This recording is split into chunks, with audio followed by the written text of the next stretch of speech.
Welcome to the Late Night with Chalky podcast. Okay, here we go. Friends and family, brothers and sisters, welcome to the Late Night with Chalky podcast. Echo. A little echo in here. Our guest this week, former pro surfer that competed on the world tour for 14 years. He's one of the few Australians that was part of the momentum generation. One of the few. He made the transition from professional surfing into the business side of the things in sports management and rep agency, which parlayed into a decade at Hurley as a sales manager for core accounts and into managing Hurley's global wetsuit and footwear business. Fucking big. Now he's on top of the food chain managing the business at Americas for the Surf Hardware International, which is, for those that don't know, they have just a few brands, FCS, Gorilla Grip, Soft Tech, Kanui Lock, and Hydro. Is there any more? No, you don't know. We're pumped to sit down and talk to this smooth and stylish surfer that I freaking love. And this guy is obviously an insane businessman. And we welcome Todd, Prezzo, Prestage. Woo! Yeah. Thanks, boys. Yeah. Stoked to be here, obviously, and big fans of what you guys are doing, and especially what you guys have done. It's been quite a journey, obviously, to get to some of those titles, but it's been a fun ride up to this point. Well, I just wanted to say I pulled up your name on the internet, and there were some old clips, and I was like, holy fucking shit, this guy was. Ramps! Yeah. And you know what's funny, Prezzo, is we bring this up almost every episode, is the best athletes and best surfers turn out to be the smartest guys and the best businessmen. So you're another legend that proves that theory. Yeah. Yeah, I'm sure some people out there would disagree with you on both fronts, surfer and businessman. Yeah. But no, I much appreciated. I was told in the middle of my career from one of my friends, like Patrick Boyle, who was at the time, he was a broker on Wall Street, the first Boston Bank. Oh wow! And he said, "Hey mate, like when you finish, companies really source professional athletes because they're so self-motivated." Yeah. And he said, "You'll have a hugely successful career because you're driven to succeed yourself." Wow! And so that sort of resonated with me back then. And he was a stockbroker on Wall Street. Yeah, you'll hear that from headhunters and stuff for companies and stuff. They look for athletes because, you obviously got to have the smarts and the degree or whatever experience, but it is the workload, it's the hustle, it's balancing, multitasking and everything. Yeah. Well, let's dive into it. How did Prezzo get into surfing? I was born into a little country town called Gerringong, Werry Beach. It's about 2 hours south of Sydney, tiny all farmland, and it's a coastal town, beautiful beach. Coastal town, but farmland. Yeah. Okay. So farmland surrounds the beach. So when you roll down there, it's really the start of the south coast, and so it's rolling green hills and epic farmland. I think Jay's been down there. It's beautiful. It's beautiful. And so I was born on the beach. My dad was a surfer. Awesome. He was from Sydney. He met my mum down in the next town up called Claymore, and they moved down there. And I was a natural progression, right? Like Gerringong's actually renowned to be a professional football town, and we produce high level, football athletes out of the town. For such a small town, it's produced a number of Australia's best footballers. And I played football my entire youth career, but the football ground was situated at the top of the hill in Gerringong, and I used to play a position called 5'8", and my mate was halfback, and I knew it was time to sort of give up my football career when I was checking the surf, and he was trying to pass me the ball, and I was like missing plays, and I knew it was time to move on to just go full surfing. So I started at Werry. I joined the Board Riders Club. As you guys are aware, Australia has a plethora of board riders clubs in we love it. every town. And that was my first introduction really into community and surfing. And my dad was teaching me at the time, and he had some of his friends helping me and taking me surfing and taking me on trips. So. What did your parents do for work? My dad was a coal miner. Oh wow! Yeah. My mum worked at different parts throughout my life, like sort of with those guys. Yeah. But then she ended up becoming more of a nurse later years. But my dad did a bunch of jobs. Actually, when I was young, he would drive the dairy truck. So he would go around and pick up all the milk from the vats, from all the farms. Yeah. And then he went on to being a butcher. He worked in the abattoirs. He was slaughtering pigs and cows and cutting those guys up. And then he went into mainstream butchering into a store. And then he went into the mines. Crazy. Wow. Yeah. What were they mining for? Coal. Okay. Yeah. Coal mining is big in Oz. As you guys are aware, like Australia's a big country, but it's mineral rich. Yeah. So most of the minerals that you see around the world coming from out of Oz. Yeah, a lot of gold. Gold. There's uranium. Right. That's all of it. Yeah. Like, there's so much. Coal is obviously a big one. They've got the biggest steel mills down in Australia and stuff. So yeah. So your dad surfed. Was he like in the longboarding era or? Yeah, Dad grew up. He went to the 64, 65 world titles at Manly. Wow. With Midget Farrell won and stuff like that. And so he was from that era. But by the time it got to me, it was more so the MP sort of era where the boards had shrunk down and it was short boards, but single fin shortboard style. And he loved to surf. He was a football player, and he played with one of the greatest of all time to come out of Gerringong, and he had a great career through football locally. But on the weekends, surfed all the time. And another part of what most towns are is they have surf clubs, and so he was a volunteer lifeguard, and he did all that. So I sat on the beach with him. He's a full water. Yeah. In Australia, it's kind of like, and Lars, you can say this, but you grow up doing every single sport. Yeah. When I grew up, I played football, I played tennis, I played basketball. It's like, what are we going to do next? Are we going to do grass hockey? Yeah, let's go. It's you just do every sport. I think that's what you need to expose your kids to and see what clicks. Obviously parents have a biased opinion on what you want your kid to kind of like.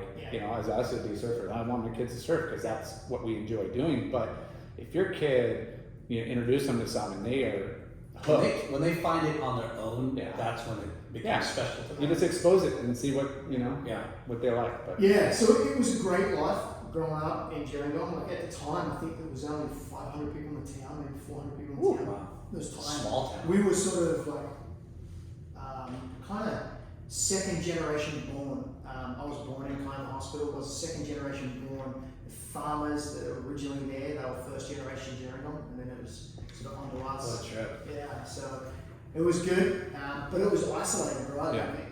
The town was just built around the beach. It was tiny, but it was, I think it's 12 kilometers to Kiama, which was the nearest town. So what age were you getting pushed into waves or thrown out there? I started probably when I was about 4, 4 or 5, and it's cold kind of down there. You're in wetsuits, right? It's I'm used to weather. Yeah. And winter times especially cold and stuff. And it's so crazy because it's south, but it's really colder south. Yeah. So we get a lot of offshore breezes and a lot of wind. Like the trees are permanently bent in Gerringong just because of the wind. But I grew up, and like I said, 5. I think my first board I rode my dad's boards, and I think the first board that he actually bought me was when I was about 6. So he hand me down or a shot used or new? It was a used one. One of the local guys had this old Midget Farrell S deck. Wow. Kind of cool story. So I grew up, I paid $10 for it. I grew up surfing on that, learning on that, and then I sold it to my best mate at the time. For $20?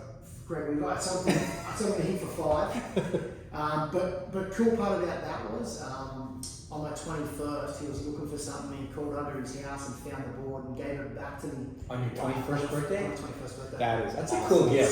It's a cool gift. Yeah. That's the best gift I think I've ever gotten. Yeah, I mean, I wish I would have kept some of those like old boards. Yeah, it was rad. So to have that, I've just got the board over here with me now, so it's insane. That's right. Old Midget Farrelly S deck. So the S deck they didn't have any rocker in the blanks, and the blanks were so thick they used to actually shake the nose lift into the board. Wow. So that's where the deck is like an S. Yeah. So, It's crazy to look back at all those relics and Yeah. old boards and go, how the fuck did they turn these things? Yeah, you know what's crazy is I've ridden the board a couple of times since then, and it goes so good. Really? Yeah, it's Flat, plainy, fast, like. And it's a single fin? It's single fin. Wow. Yeah. So that was my start on that board, and like I said, I sold it to my mate and got him into it as well. And, Yeah. I was fortunate enough. There was a local board builder, Bruce Hennessy, made Crooked River surfboards. Crooked River. Yeah.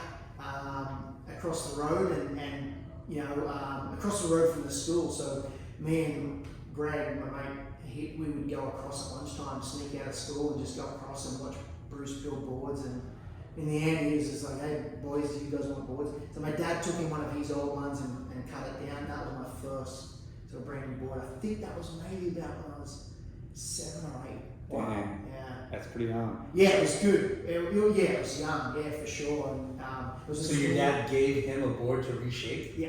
Oh wow. Yeah, he was that type of guy, like just an art, like a craftsman, right? Yeah. He could cut the fiberglass off that thing. Like I remember seeing one day he didn't have any glass fins, and he had this old car sitting in the driveway. So he just popped the front windshield out, laid up some resin and some mat, and then cut fins out of it. Do you want do it? Out of the car made out of fiberglass? It's insane. So he was one of those guys, and he later on went on to actually wood carving. Like he was carving these huge logs into. Wow. He carved one. You ever remember the photo of Tommy Carroll like holding that board? You know, the big 7.3 that he rode a pipe. Yeah. And he's standing like this, and it's kind of an iconic photo. He actually carved this a life-size statue.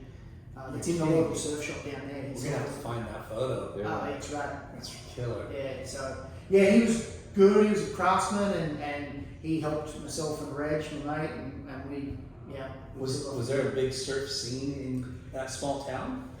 Was there a surf shop in that town? Yes. Oh. Yeah, Honey Surf Shop. Honey. Yeah, and they actually made honey surf wax, which was and another wax called Strawberry Fields, and it was actually another good story. I was in the middle of England doing promotions in surf shops in the middle of England, and I found honey surf wax. That was So pretty crazy. bizarre. Remember beeswax was around? Beeswax is around, yeah.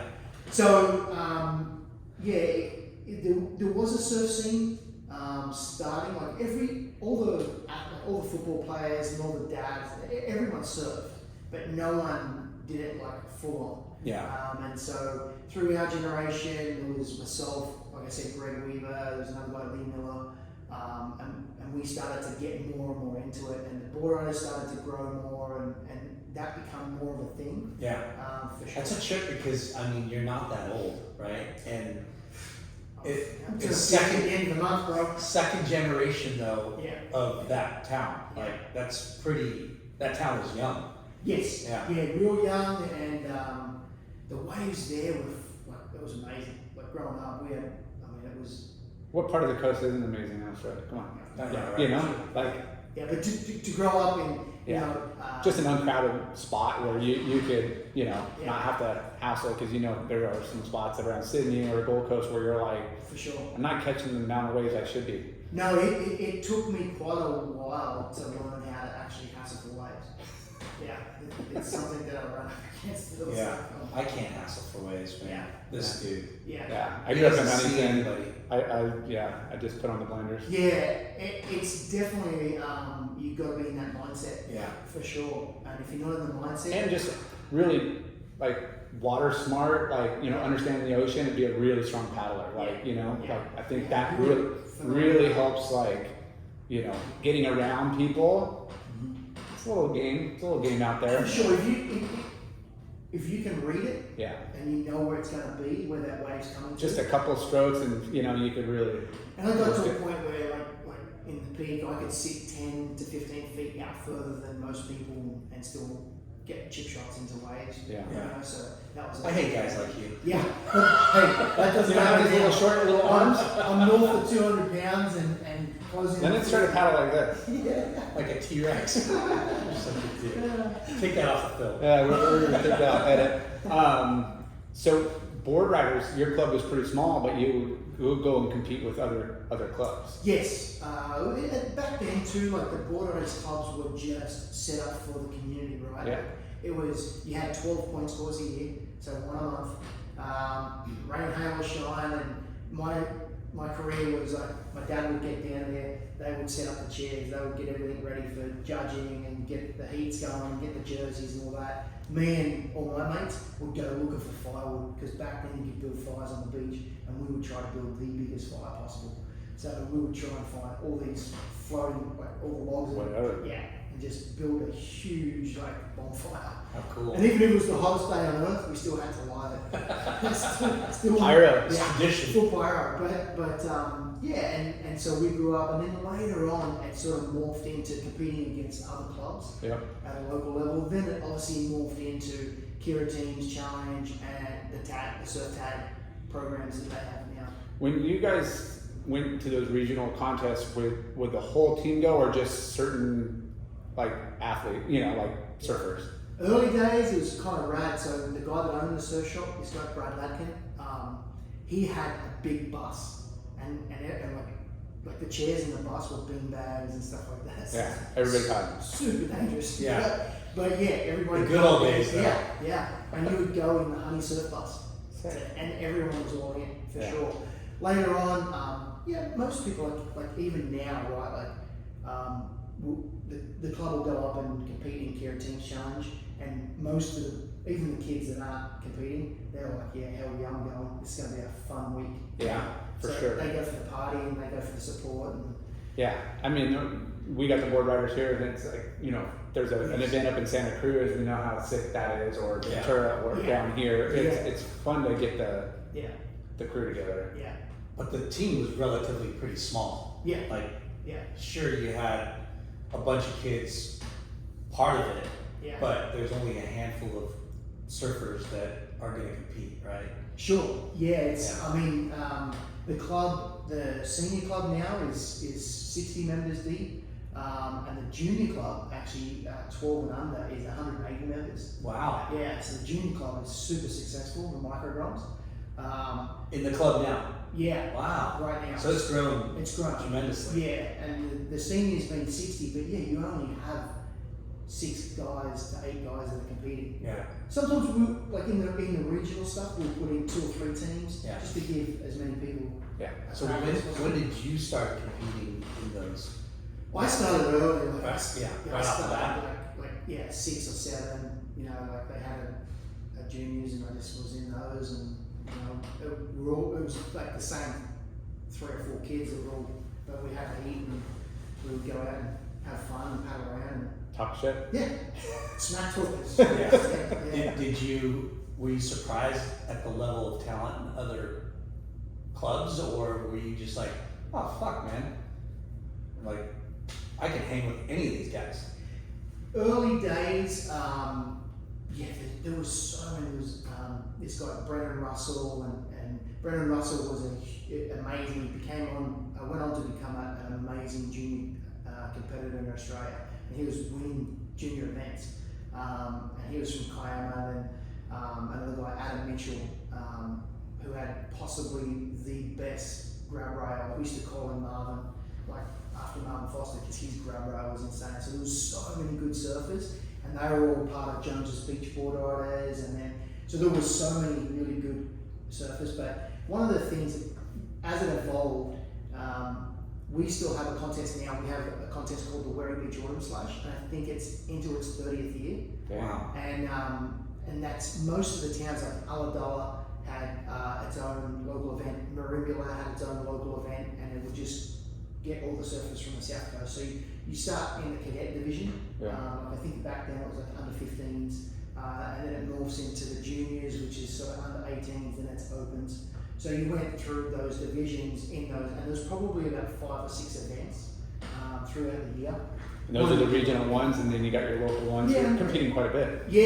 In the end, you ended up like you were competing in the Border Race Club 12 times a year, and then then you were also doing some of those mixed in on the weekends, and those things were great. Like we would go down to Ulladulla, and you would camp in the campgrounds, and there'd be like 15 families, and you'd be all just, again, you're playing touch footy on the beach, you're doing backflips, you're looking for snakes, chasing rabbits, like it's kind of everything, right? And it's crazy how much fun that sounds without any modern day, But and it just goes to show it's the experience and everything. You probably don't remember all the wins or the losses. You remember about all the fun shit. Camping and starting fires and snakes and hanging out, and that's like the killer shit. No, it was good. We all want to win though. Yeah. Well, and I think it was what was beneficial then was how organic it was, right? Like you were learning how to compete and becoming a competitor, but at the same time, it was more about the fun and the trip, and you're going to get down there, and as soon as you park, your parents, you just take off. Yeah. And you go on and you come back to the campsite at night, and they've got the tent up, and they've got the food going, and all Yeah, thanks for helping around. Yeah. Well, and that's what the stage I'm at, right? Like when my kids don't help at all, I gotcha. Yeah. So, I'll do this. Yeah. Don't worry about it. Yeah, you go have fun. Yeah. So, but that was like what was fun growing up Yeah. on the South Coast. The South Coast had amazing layers and sort of really good vibe. Like no matter what town you went to, everybody was community. What was your first sponsor? Was it that Shaper or Honey Surf Shop or? Yeah, like this Crooked River and Honey Surf Shop definitely both were my first real sponsors for sure. And then I actually rode away to a brand called Tangerine Turtle. What? Tangerine It Turtle. was a Byron Bay brand, and one of my idols that I looked up to at the time when I was young was this guy called Glenn Pringle. And Glenn was a phenomenal junior surfer at the time, and he was sponsored by him. I'm like, damn, I said to Dad, I want to get sponsored by them. What was it? And it was then just board shorts. Tangerine Turtle. Tangerine Turtle board shorts. Surf brand. Yeah, like they made some t-shirts and some board shorts and stuff. But I rode away, and both myself and my mate Reg, and we got sponsored. So, You wrote him a letter? yeah. Yeah. Any photos attached or anything? Or do you write Portfolio? sketch out your contest? Like, hey, I'm like doing. I wrote like my contest results, like first in Very Big Border Race, event in April. Yeah. That was cool. That was my first sort of real sort of sponsor. Tangerine Turtle. Yeah. And where did you see it? A kid named Glenn Pringle was writing for him. So I started to then, obviously from those Magazines. Yeah, no, I started to go to bigger events and more events based in Sydney. Like you start to get to a level, so you have the regionals. So Wollongong had the Illawarra, and then there's the South Coast Regionals. So I would compete in the South Coast Regionals, which would then qualify me for state. And so then I'd go to state titles, and then guys like Glenn Pringle and Matt Hoy and all these guys were at state.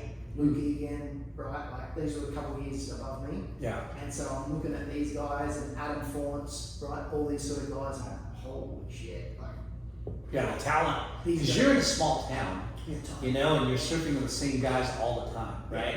And then these regional contests, you start, Seeing- branching out and seeing other levels of talent, and you're like, it must, because Australia is fucking. There's so many good surfers. Yeah. I mean, it's your national pastime. Yeah, for sure. And like you said, there's like 600 and something people in population in a small little town. Yeah. And to start seeing all that talent, you're like, fuck, man, I got a lot of work to do, right? Or was it like you were like, Those guys not that good. You know what I mean? No, so back then too, Sydney guys had that that attitude, What a shit. Well, the shit. Yeah. For sure. And it was even within Sydney, at some points in time, it was the northern beaches were just ruling. I mean, other times it was the southern beaches like Bondi, Cronulla, and all those guys rolling. Who were those guys? I mean, not to talk to them, but who were those guys like? In my sort of age, like Yeah. you're talking about like Mark Bannister, and you're talking about like Jake Spooner. Jake Spooner was Wollongong for sure. Yeah. You know, there was Marcus Conway. There was a lot of Bondi guys, but Shane Powell was. Powley was Central Coast. Okay. So he was just north of Sydney. But one of the keys, so when I was probably about, I must say about 13, Sonny Abbott and Ronnie Reardon and Jai Abbott actually came for a trip. Their auntie owned the cafe in Gerringong. So they came down to Gerringong, and at that time, we really hadn't had much Outsiders. outside, especially kids, Yeah. come down. So me and my mates were down at the southern end, and these guys turn up and they just start like hassling, they just start going, and Sonny was throwing the board through the roof, and I'm like, holy fuck. Yeah.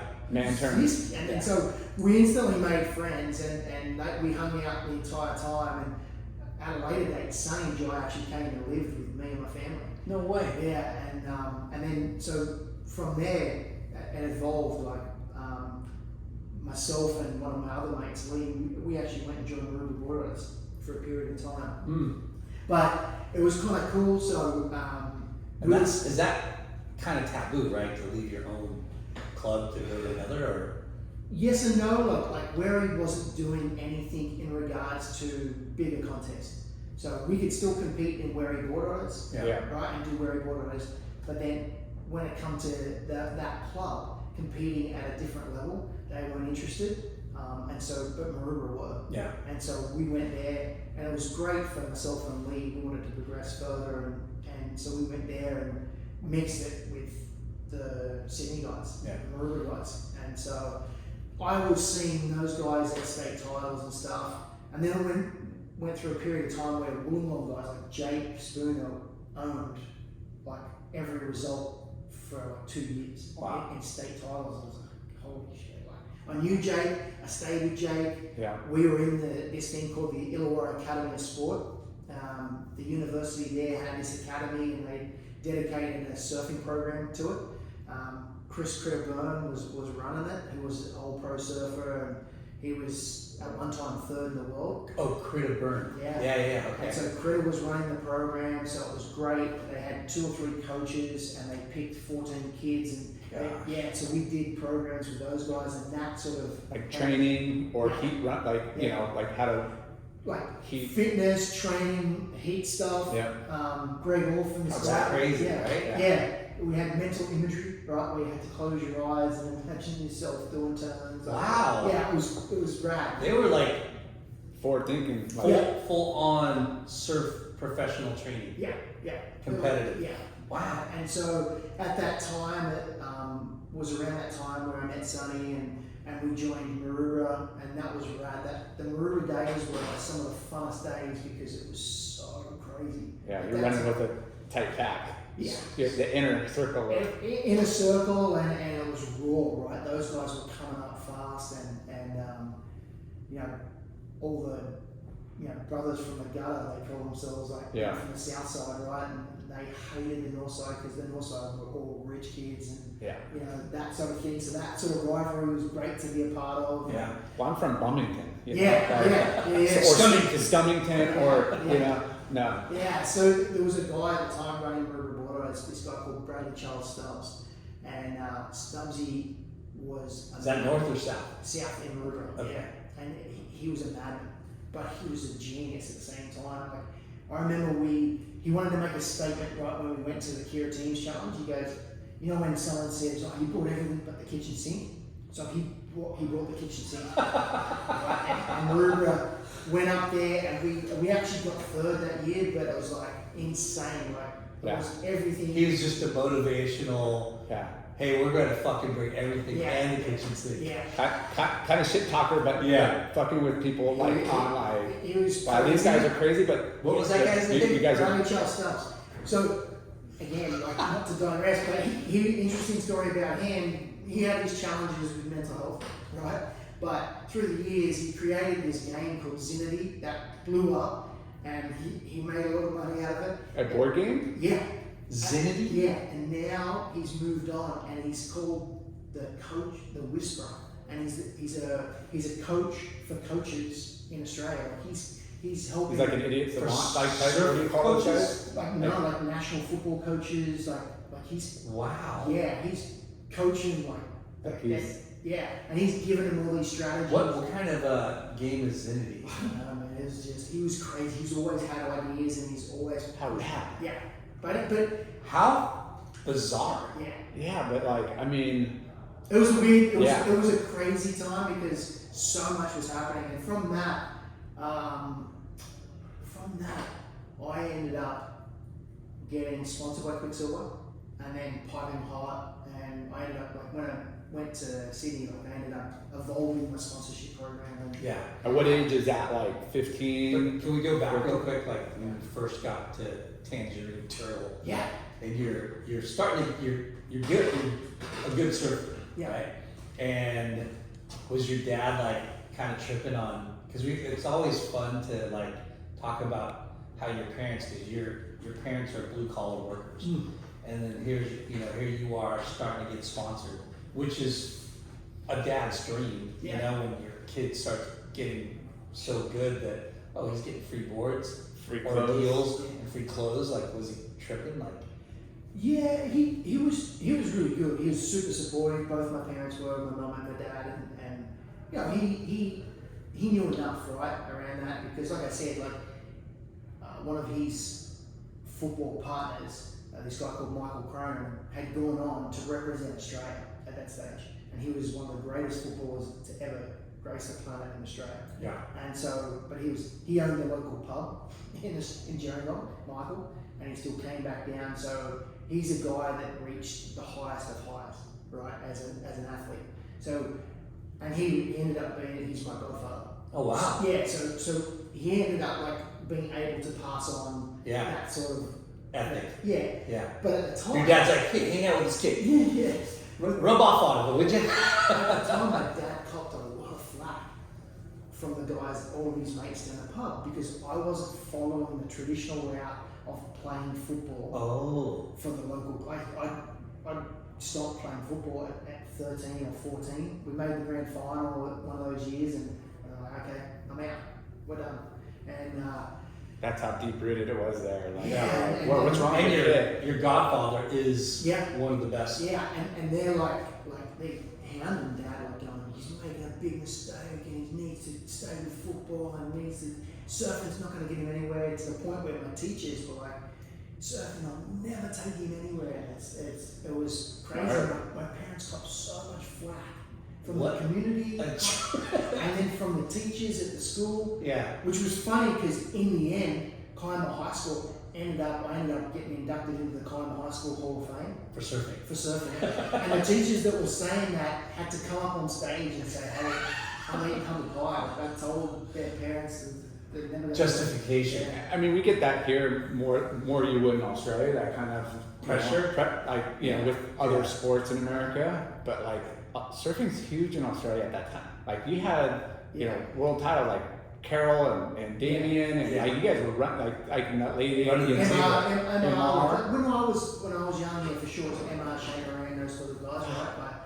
But it wasn't in a country town, Yeah. especially a country town that's a football town. It Yeah. wasn't really like that's not a path. Mm. And so yeah, so it was. And your godfather is the footy guy. Yeah. Like, you know, Yeah. everyone expects that. Everyone hopes that you carry that legacy on for the town. For sure, there was a lot of talented football players around my age, and we had a great team, and we had a lot of fun. But for sure, like I said, my interest when I'm looking at this, checking the surf while or in the middle of a game, I thought it was time to sort of Yeah. pass on the football. We say it all the time, surfing's a hell of a drug. Yes, yes.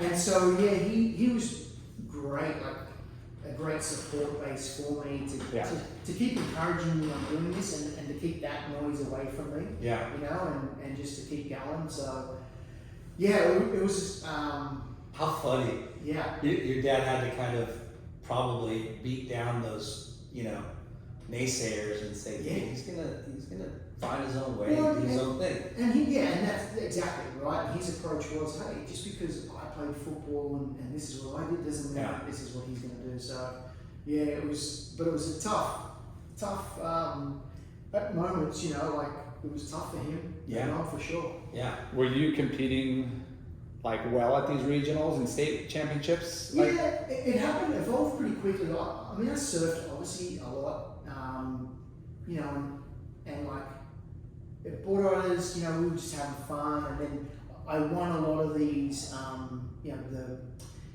regional events, you know, whether Alabama Charity Classic or the Marine Builder Classic or whatever. Yeah. I won a lot of the divisions, so I was there. But when it moved from a regional South Coast region up into even Wollongong or up into state, yeah, it was a different ball game. So the progression, like I said, like when we went to the academy, that was a great progression. When I went to Maroubra, that was another great progression for me. yeah. And I feel like that sort of, I put myself out of my comfort zone multiple times, even when I moved later on to the US, you know, just putting myself out of that comfort zone to try and progress and, and get better. It was interesting one year, like I was competing at Maroubra, and one of the guys, this guy Mark Wyndon, who runs Surfing New South Wales, is like, hey, like, you have to decide if you're going to compete here, that means you have to compete in the in the regional titles here in Maroubra, right? Which is the talent's like, And he goes, but if you compete at Wary, then you can compete in the South Coast titles. And I'm like, no, I'm doing Maroubra. yeah. I'm competing for the border riders. I'm gonna. I'm at that level. Yeah, and I actually won the regional titles, and so that was like a good, like, oh shit, like I can do it, you know. Yeah. And at the time it was really good. So we would stay at Sunny's grandma's house. Sunny's grandma's house was right behind the beach, and her nickname was Ma. And so we started a group called Ma's Hell Team. And then so it was Sunny, it was Paul Moffat, it was Jai, it was Kobe. You know, Kobe was pretty young at the time, but and there was a couple of the other boys, Matt Howard, all really good surfers. And then there was Ma's Hell Team. Ma, yeah, MAR. So like it's in grandma, right? Yeah. So and so the other team was called Baz's Scum Team, and so it was their other friends. And so this guy Nate Rogers and a couple of his mates. Nate's dad was called Baz, and so they just started one up too called Baz's Scum Team, and we had the best battles, you know. Sick. Yeah. Maroubra's a really gritty part of Australia. Yeah, at the time, Maroubra was nuts. I wasn't, like, being a kid from the South Coast and land of milk and honey and cows, and I wasn't aware of what I was getting into, especially with Sonny, because he liked to cause a lot of problems. Yeah. And so you would have groups of Lebanese or Aboriginals turn up to bash the surfers, you know, and like a lot of those guys, they lost friends over the years, and there's been some crazy battles. Yeah. And it's positioned where the housing community, the housos, which is what they call, which is the housing communities like that are supported by the government, are right behind Maroubra. Yeah. You know, and you've got Long Bay Jail that sits on the top of Maroubra Headland, which is one of the main jails. So it's that lower income based crew, right? And then because Sonny Aberton and Kobe are kind of world known for being rough. Yes. Yeah. Yeah. And they grew up in that environment. You had to fight. And so what we would do, like we would surf all day and then end up in someone's house and put on the gloves and we'd just go at it in the backyard, and that was how it was, like, you know, and that For morphed, fun. Cross training, bro. Yeah. Well, and it morphed for them into, I'd sort of left at this stage, but it morphed for them. The Brazilians started coming to town and they got in close, and then it morphed into jiu-jitsu, right? And so all those guys started learning jiu-jitsu, and they were able to really handle themselves, you know? Yeah. And so it was an interesting time at that time. But like I said, it morphed for me. I actually joined, a couple of years later, Maroubra was starting to sort of slow down, so I actually joined Cronulla. Cronulla Board Riders, and Cronulla had Ockie and Dog and Greenie and all these teams, Andrew Murphy and like the who's who of surfing at the time that were killing it. Yeah. And so that was great. They had, Paul Sargent was a photographer at the time that was, taking a lot of photos and getting a lot published through tracks and waves. Yeah. Connected. Which gives you tons of exposure, like Tons of just surfing your local area and like hanging out. Yeah, and Do you remember what your first mag shot was, or?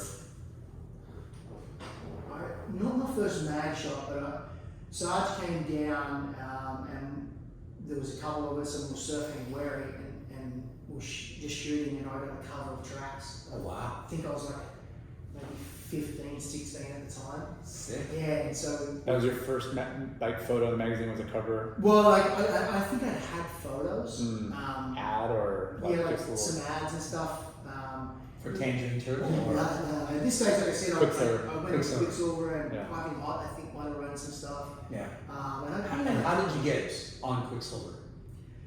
I was surfing at the state titles, and the team manager was there, and he just was like, "Hey, dude, like the way you surf, I want to sponsor you." I'm like, "Okay, who do you work for?" And so his name was Red Dog, and he goes, "I work for Quicksilver," and I'm like, "Ah, epic, Yeah. cool." So Wow. the next week, I had a box of clothes, and that was it. Away I went. I was Quicksilver.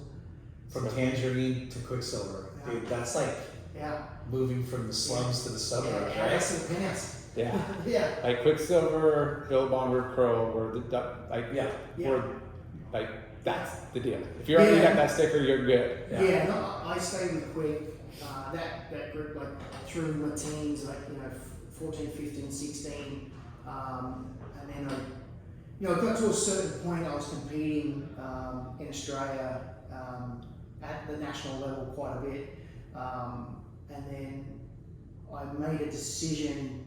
I went to the last national title I did. I think I was like 16. Went to that and I roomed with Mark Bannister and Shane Powell. And at this time, Powell was a really good friend. And I'd go up and stay with Shane and we'd surf and hang out and stuff. And same with Banner. And so it was really good. And so we roomed together and all of us sort of made the final. And then next week, Powell was in Nevada and Billabong at the time.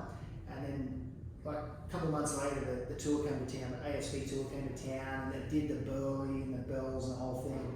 And Powell turns up and he's 100% rusty. Wow. And I was like, oh damn, it's on. So he goes, I'm doing it, dude. I'm going after the tour. And I got a full sponsor from Rusty, and Epic. I'm like, hell yeah, I'm coming, bro. I don't care what it takes. I want to join. Yeah, so I did the Australian leg, which was kind of cool and it's different. And then I managed to get enough sort of prize money, and I went to Europe. And this was, I think, my first year in Europe was 1990. Wow. And like crazy experience. I bought this ticket on this airline. I don't even know the name of the airline anymore. It was a French airline. And back then they used to do 3 stops, right? 3 like 8-hour flights. It was Damn. Sydney to Kuala Lumpur to Bahrain to Paris. Wow. And you're handling all of this yourself. Yeah. Yeah. You don't have a. No, I'm Yeah. 17 and my dad's just like, okay, you want to go? There's your ticket and just there's the plane, get on. Yeah. And so I was traveling with Mark Bannister, Brett Bannister, and another guy, William Kerner, Bunter. And I was meeting those guys because we were going like 2 months early before the tour arrived. Wow. And we're 2 months early. Yeah, we're going to do pro juniors and pro Ams. And so I was meeting those guys there, and they were already there. And this is England? This was in France. France, okay. Yeah, and so on the way over, leaving Bahrain, Kuwait, and it's a month before the first Gulf War, and the engine blew up on the plane. And so we had to emergency land, like head between the legs, and this is my first, like, I've done Bali trips and stuff. But That's why the airline's not around anymore. Yeah. No, I'm just kidding. And so I had to stay for 3 days while they got another engine In Bahrain. in Kuwait, like a month before the first Gulf War. And yeah, so I just got drunk at the bar with guys I couldn't talk to because they didn't understand the language. And So nice. But you guys traveled separately? yeah. So then I got there, I arrived there at this time too, Korea Burnham, was working for Quicksilver France with Harry Hodge, and he had a place in Biarritz, so I had a place to stay and dialed in. I went there, I bought a car with Bano and the Banos and Bunter, and we bought a tent, and we just travelled to all these pro-ams, and then we did all these pro juniors. I won the very inaugural Quicksilver Pro Junior at Capriton, yeah, in 1990. And you're making money at the juniors. Yeah, man, I came home with like 15 grand. Wow. Yeah, I was like, Dude. Yeah. yeah, I thought I was. You're what, 17? If I had known now, man, I would have put all the money on the bed and done one of those like selfie things. Yeah. But it was insane, you know, and at that time, like, Korea was so well connected, so, you know, I met Morris. Morris was just starting to blow up. Morris Cole? Yeah, and that whole movement was starting to happen. What were you riding then? I went on to Burn surfboards. Burn. Yeah, I moved to Burn when I was about 14. Yeah. Is Chris? Phil Burn. So yeah. Phil Burn is Chris' brother. Okay. Yeah. So I was on Burn surfboards, but Quicksilver and probably Hart and those guys, and then I got to France. I had extremely successful pro-ams. They were fun. Juniors were fun. Made a ton of money. Then the tour came to town. I actually made my first ever main event because back then it was Trials too. 3 rounds of trials, man on man. Yeah. And so I made my first ever main event, and so I flew home from Europe. Killing it. And my dad at the Who time. did you take out in the main event? I took out, I think my first main event was like Seth Wilson or something like that, you know, and yeah, or maybe my first ever one was against Dog Marsh. Ooh. Yeah, and he schooled me, like absolutely annihilated me, but I was just so stoked to make it because I'd gone through like Tony Ray and Brano and all these guys to get to. Was there money in the trials too? No, you had to make main event, so you had to grind it out. Yeah, I had to grind it out. So you won the first Quicksilver Juniors. Yes. And then, how many contests were there? We did like 5 or 6 pro-ams. Damn. Yeah, it was Unglet, there was Hossigal, there was Lecanel, there was. And you traveled around in a car you guys bought in a tent. Yeah. That sounds so fucking insane. It was right. Like we're in Lecanel, we pitched the tent at the top of this massive sand dune going, how good's this? We got the best view ever. We're living in a tent for free. And in the middle of the night, the biggest thunderstorm, the biggest lightning storm, me and like the boys were underneath the stage, the scaffold. You bailed the tent to go under the stage? Yeah, and we slept under the stage, which was probably not the smartest idea because it's all metal. Yeah. But that, yeah. What else were you going to do though, Yeah. right? And when we got to the Pro Junior, we didn't have anywhere to stay. So Harry Hodge was like, hey, like you guys can be security at night and you can stay on site. And so we slept in the scaffolding at Capriton, and like it was rad. Jay Paddle was there at the time too, Sonny, and so it was a great crew. And we ended up like we would surf all day. Capriton was firing, pumping barrels, come in, get ready, go out to Club 15 and party till about 5 in the morning. Then come back, and then we would sleep from like 5 to like 11 o'clock when they'd start the event, and we'd get up, surf the event, and then just repeat. So this is like summer high season, and it doesn't get dark there till like 10:30, 11 at night. Yeah. It's like, so the days are so fucking long. So long, yeah. And that, so let me back up a little bit. Before I went away, my dad, like I left school in 10th grade. Did you ever have a real job?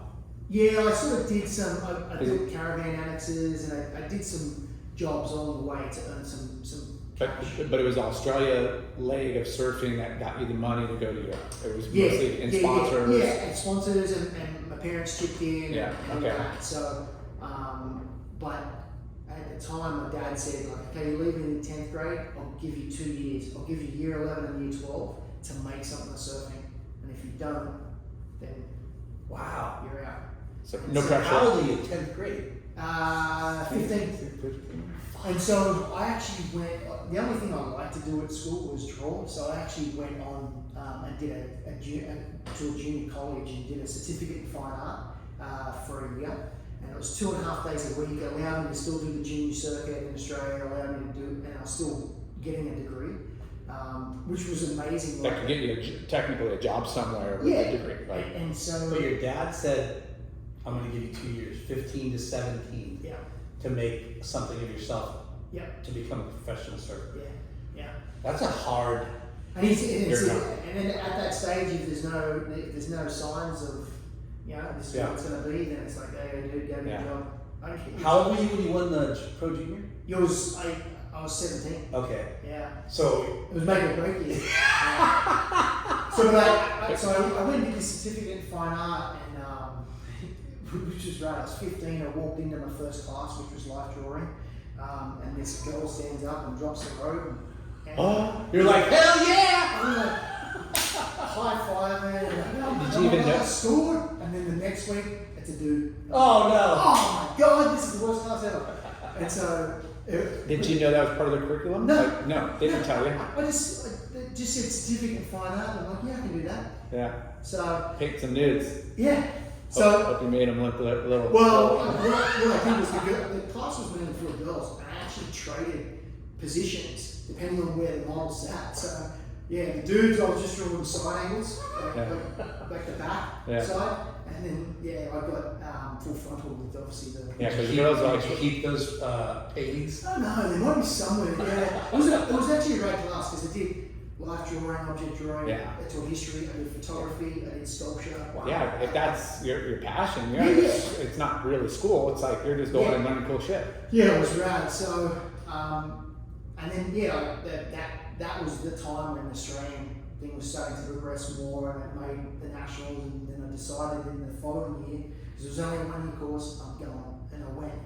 And in Europe, I had an extremely successful campaign, and come home, and I had enough money in my pocket to fund myself to go to Hawaii. I went to Hawaii, I think, for like 2 or 3 months. And at the time too, Quicksilver were great. So, sorry to keep jumping around, but coming back to Europe, I won the Quicksilver Pro Junior, and I'm in there at Quicksilver sending a fax back home to my parents to say that I won. Facts. Yeah. Facts, you guys hear that? Facts. Yeah. And so I'm writing out the facts, and then in walks Kelly, and he just signed with Quicksilver. No way. And Harry Hodges like, oh, do you know Kelly Slater? I'm like, nah, how are you, mate? That's how you met. You're sending a fax to your parents, and he comes walking in. And so Harry's like, hey, like you knew about him, but you just never met him. I never really knew that much about him. So was it 1990, 91? 90. Yeah. Yeah, and I want to say maybe I'd heard of Kelly. I can't remember, but like at the time, like Mickey Wood was the god. Yeah. Right, like 16-year-old. I didn't know much about. Yeah, this guy won belts. Wonder Kid. Yeah, and so Kelly wasn't really on the radar. Maybe I did hear about him, but yeah, he just signed a massive deal with Quicksilver. Yeah. And Harry's like, hey Todd, can you look after Kelly and show him? I'm like, yeah, no worries, mate. And so I just took him surfing, and we connected. It was great. Harry's like, hey mate, like, you want the Pro Junior? As a bonus, I'm going to give you free accommodation at all the stops, right? And you can stay with Kelly and Sean. I'm like, yes, I can save money. So I did that and got on with Kelly and Sean, and Epic. Yeah, did. Lucky enough, I was at the contest when obviously Kelly got third against Curran. Yeah. And that was that time period. That was that time. Yeah. That was that heat. Yeah. And then back now, when you look at it, Kelly like obviously smoked Tom, but back then it was all rail game. They didn't know how to score them. No, it was all rail game. Yeah. Tom doing Tom things, and Tom at the time too. I think Tom won the world title that year, and he was like doing crazy stuff, and so that was a great experience, like to have that. I mean, just to have all of that fall into place, like on your last year of what your dad gave you a lot of time for. Yeah, and then so I actually then jumped in. I was always originally going to travel with Shane Powell and Shane Herring, and so when those guys got to there for the tour, I sort of jumped in a car with those guys, and then also Jake Pato. So it was Hero, Pato, Powell, and myself. Yeah. And so then we went the who's who of Australian surfing. Yeah, and Hero was who's fucking who. Hero was that was the squad. Yeah, that was the same year that Shane and Slater Or was that a year later? Year later, yeah, because at that time too, we did the Pro Junior, right? The next year, like the O&E Hot Butter Pro Junior, which was the global Pro Junior that everybody wanted to do in Narrabeen. And so we're still competing. Like Kelly came down and did that junior. Yeah. Ross and Shane at the time. So I met Ross and Shane in Hawaii in 1990, and then Ross and Shane came and stayed with me. Cool. Yeah. So through Europe, and so then I went on. The Europe continued. Kelly went back to come back and win trusses at that time. Oh, is that after? Yeah. Okay. And then did the black and white feature and all that, and then I went on with Power Hero, and that we went from Buretz down to Spain, and then we went on to Portugal. So it was a rad situation and a rad event. And then, like I said, from there I went home with enough money to go, okay, Yeah. I'm going to Hawaii. You came back an international surf star. Yeah, at that stage, Pretty much, right? I don't know how much it changed because it wasn't live, right? Like it was, you had to wait for the magazines to come out before anybody knew you'd done anything. Sure. But what did change was, I started to meet, like obviously more The superstars all over. Yeah, I started to mingle, like I was with Powley and I was with these guys, I was in the right crew. I was actually training with Shane Herring at the time. A guy called Terry Day was an ex-pro boxer, and he was training myself, and he trained Damien Harmon at the time, and so there was also who else? Freddie Warner. These guys were training all there, so that was another sort of evolution to my sort of progress, and and then I prepped for Hawaii, and I went there, and because I was running for Quicksilver, I was able to stay at Kihiki Harley, which is right there, just down from Logs. That's Clark Will's zone. Yep. And then I went from there. What was your big wave experience up to then? Just reefs around in Oz. Where I'm from, there's crazy reefs, like Big. yeah, and then this Powerful. good slabs, you know.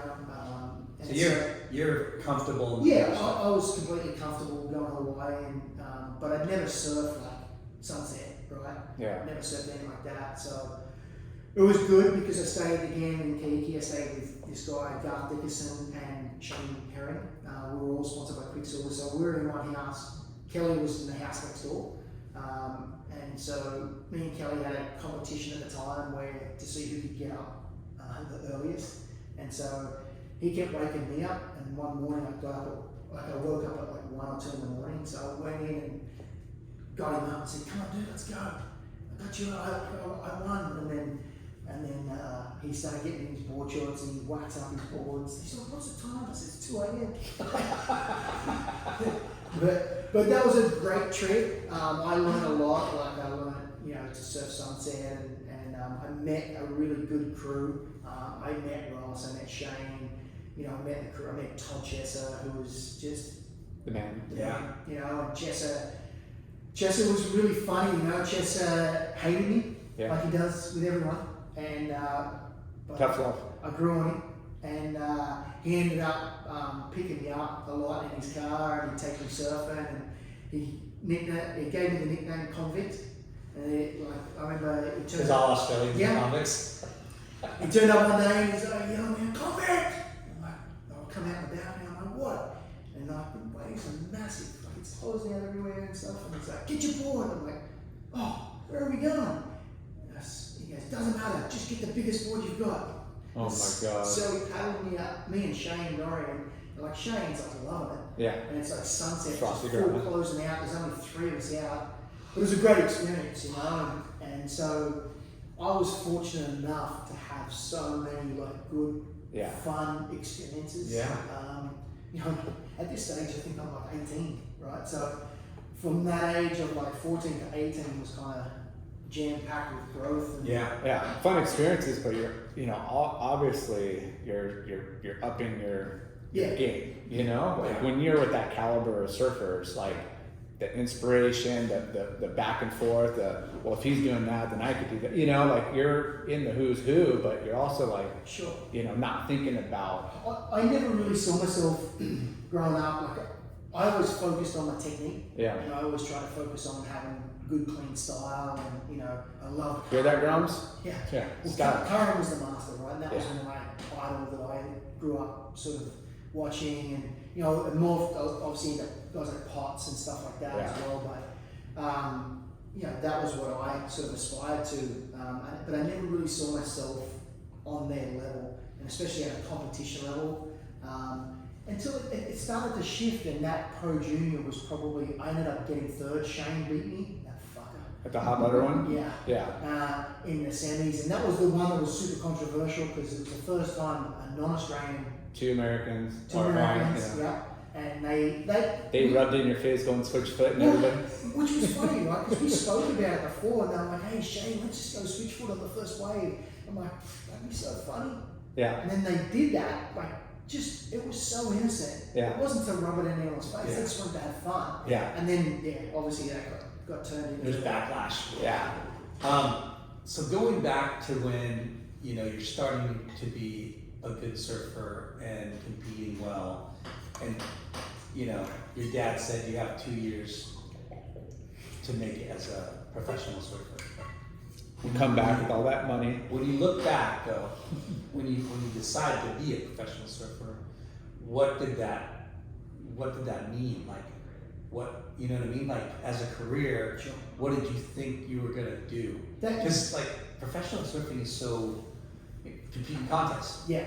right? Like, but if you're not sponsored and making Sure. money, Yeah. travel budget, all those things that make you a professional, but also make it a livelihood, a career.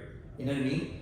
Yeah, the Europe trip changed, like, my thought process for sure, because I come back not only wanting to do that, but I come back going knowing that I could do that, and so from there it also changed my place in the queue, right? Like my pecking order. I sort of moved that Quicksilver were then a lot more receptive, and like, hey, we're going to give you Like instant renegotiate contracts, yes. budget, and salary. we're going to give you a budget to Yeah. travel next year. You're going to do the full tour and stuff like that. And so that was okay.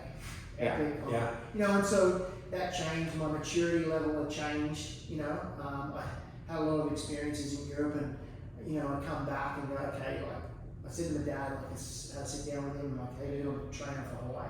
I'm Yeah. going. I'm going to go for 2-3 months. He's like, all right. Yeah. get after it, Yeah, let's go. you And- proved to him. and then that dynamic, we met with Quicksilver and we met with these sponsors, and they were like, yeah, we're all in. And then also too, I was starting to get a lot of publicity, and you know, Waves were calling for trips and Surfing Life and Ted Grambos, and you know, like all these prominent photographers, you know, like were calling. And so that was like, okay, it's on, yeah. and this is what I want to do. And I like to ask that because, you know, for people that listen to the podcast that are aspiring pros or just curious about how that works, because I sat in, you know, watching this guy, you know, become a pro surfer, and what he did, you know, making sure he's in front of this photographer, working with this sponsor. Yeah. You know what I mean? Like it's neat to see, because you know it's surfing. Yeah. You know it's a hobby for most people, and a career for very few. For sure. And for, you know, when you look at that side of things, like you fucking bought a car and camped out, you know, but you're young enough to do that, right? Yeah. But when you can do that for so long and live that way for so long, you know what I mean? That's the thing is I think, all these pro surfers it's all glamorized, like, oh, you just make all this money at the beginning, you know, and you're on tour and you're traveling. It's like, no, you're splitting a car with buddies, you're camping out, you're staying at a hostel, you're sleeping on the beach. Like, You're almost dying with the airplane. Like Engine. it's not as glamorous at first, you know, for very, you know, there's maybe a few, like, you know, like you mentioned Slater side, huge deal. He's Slater, you know, but for the most, it's a working class grind at the beginning, you know, to prove yourself. And then once you get those accolades and those results or that coverage, and then the sponsors to give you more and give you more and you get bigger. Yeah, look, like if I look at it right, like Powley was predestined to. His career was already mapped out. He was such a talented junior. My career was not. Yeah. And I fell into really good situations, right, at the right time. Yeah. Like I fell into the Maruba situation at the right time. I fell then into the Cronulla situation at the right time. I then, you know, not fell, but placed. I was there, Yeah. and I stepped up when I had to in each of those situations to keep progressing. But I was fortunate enough. But the one thing I would say is the whole way along, all of these situations and all of these trips, they were just so much fun. Yeah. You know, and we were having so much fun. Yeah. You know, and Not Mixed business with pleasure. yeah, Well, just not knowing and being a little naive, but yet like that's sometimes really good because you just roll with the punches and you just think like you don't have, well, this is how it's be. You don't know how it's going to be. You just live it, and that's It's kind of the better best to- experiences. It's better to not know what you're gonna face than to know it. yeah, Because and to that point, right? So later on in life, like later on the tour, Yeah. I knew that from my house in Gerringong, it was going to take me 54 hours to get to Hospital. I knew every single step that I had to do. Yeah. I knew even what my breakfast was going to be when I landed in Heathrow. Yeah. Right, like to that point, it got old, Yeah. and I was like, I don't want to do this right now. I don't want to get on this plane. I don't want to sit in a seat for 50 hours. Yeah. And so it does, like that mindset shifts, you know, and it's all a mindset, right? Yeah. Like one person sitting there going, "You got the best life ever," I'd kill for that, and then you're sitting on that plane for 50 hours going, "This sucks." I got to drag 2 giant board bags through the freaking airport like right now, and try to find a car, and hopefully they don't break. And it is. There's a lot of there's moving a lot parts. of responsibility that Yeah. comes with in the end, right? Like because at the end of the day, you're still trying to get results. Yeah. And even if you're Kelly, you can stay. You can rent a better car. You can maybe fly business class, and you can do a little easier. But at the end of the day, you still got to compete. yeah, Everybody's got to compete, and you've got to grind it out. And so it's hard for everybody. But it was at that time. It was you're talking about a kid from Gerringong, right? Yeah. That bought a board for $10, right? Like so, I'm just like going, "Oh man, this is a bonus." Yeah. Like, I'm just meeting all new friends around the world, and I'm just enjoying seeing all these new places. And, you know, like for sure, I started to take it a lot more serious, and the Kelly era for sure was great, right? Even at that time, we knew we were part of something. Like it was a shift. Yeah. We were shifting out of the Bart Lynch's and Damien Hartmans into the new generation. Yeah. Right, and this new generation coming through was a movement. You know, and I remember my first year in Zarauz. Your what? First year in Spain, right? Okay. In Zarauz. And I was at the contest, and I was practicing the day before, and it was late, and I was walking back up the beach, and I saw Kerbox. Rod Kerr was a pro surfer, who was prominent at the time on the tour. And Kerbox walked up, we're talking, he put his board in the rack, and he walked into the bar next door. And I'm like, "Hey, see you later, Kerbox," all right, and went down, and then I was down because I'm like 7:30 in the morning. And so I was down there early, and I had a surfer come in, and then Kerbox's first heat. I remember seeing Kerbox walk out in the same pair of board shorts at the bar, walk up, get his board, check in, get his singlet, walked out there, got 4 nines, walked back in with 12 minutes to go on the heat, put his board back in the rack, gave his singlet, walked back in the bar. I'm like, "Oh my God."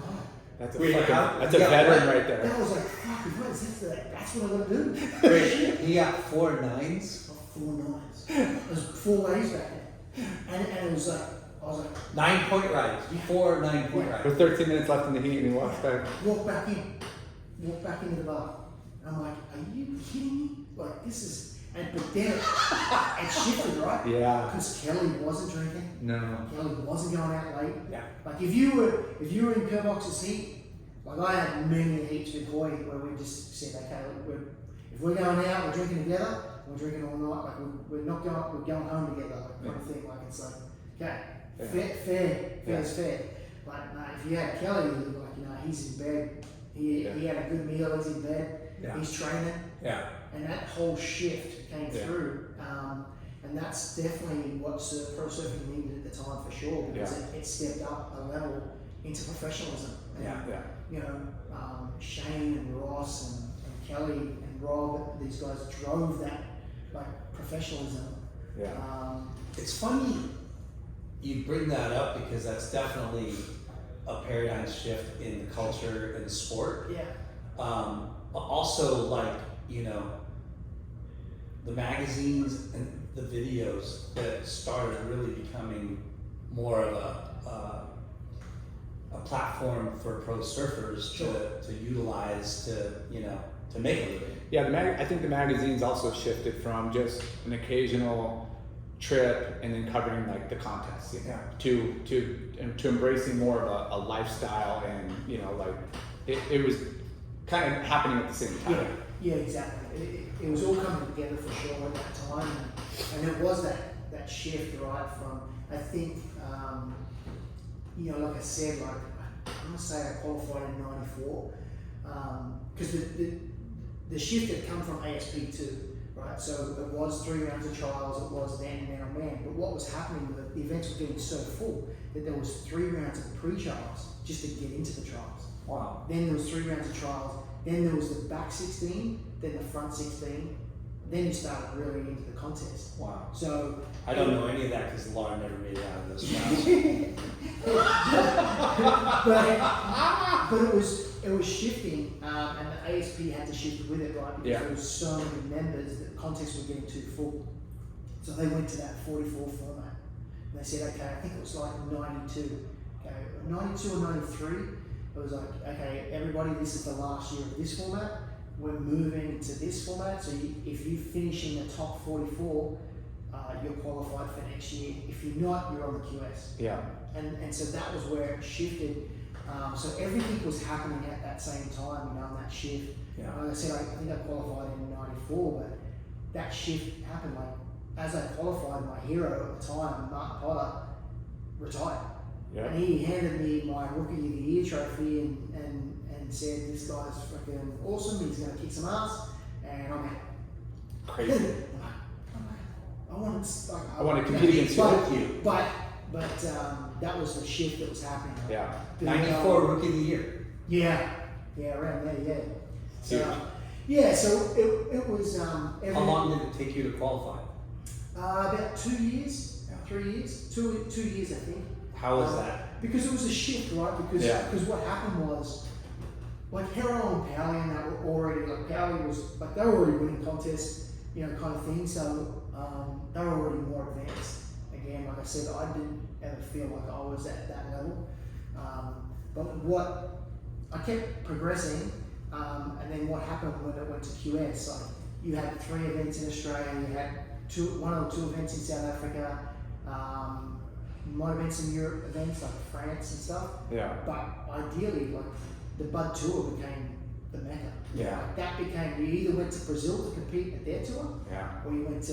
Well, the Bud Tour qualified, you know, Rob, Kalani, Defenbaugh, Bashan, Taylor Knox, Pat O'Connell, like the list of Americans came off the Bud Tour outside of doing Hawaii and a couple other spots. But that was the. Yeah, and so at that time, like that's when I moved to the US. Like in '92, I want to say, and I was like, okay, well, like I'm going to compete in Australia and do South Africa, but then I'm moving to the Northern Hemisphere and I'm doing the Bud Tour, and so I started doing the Bud Tour. What brought you to the US? The Bud Tour? Yeah, the fact that there was a tour here, like I either had the choice to stay in Brazil and do that tour, like because there were so many consistent events back to back, or go to the US. So I'm going to the US.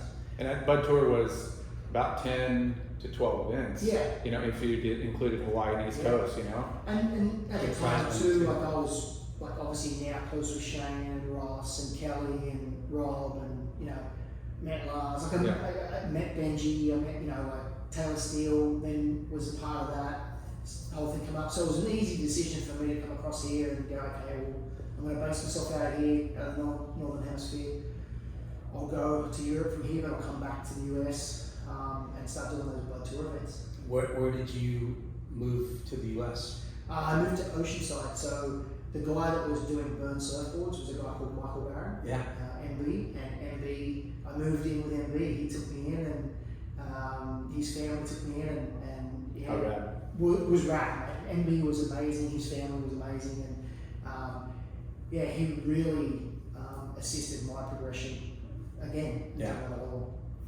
So yeah, but again, this was another rad like pocket, you know, where the bud tour times. Yeah. Again, it was a fun event. You go on to San Fran to surf OB, you go on to Santa Cruz.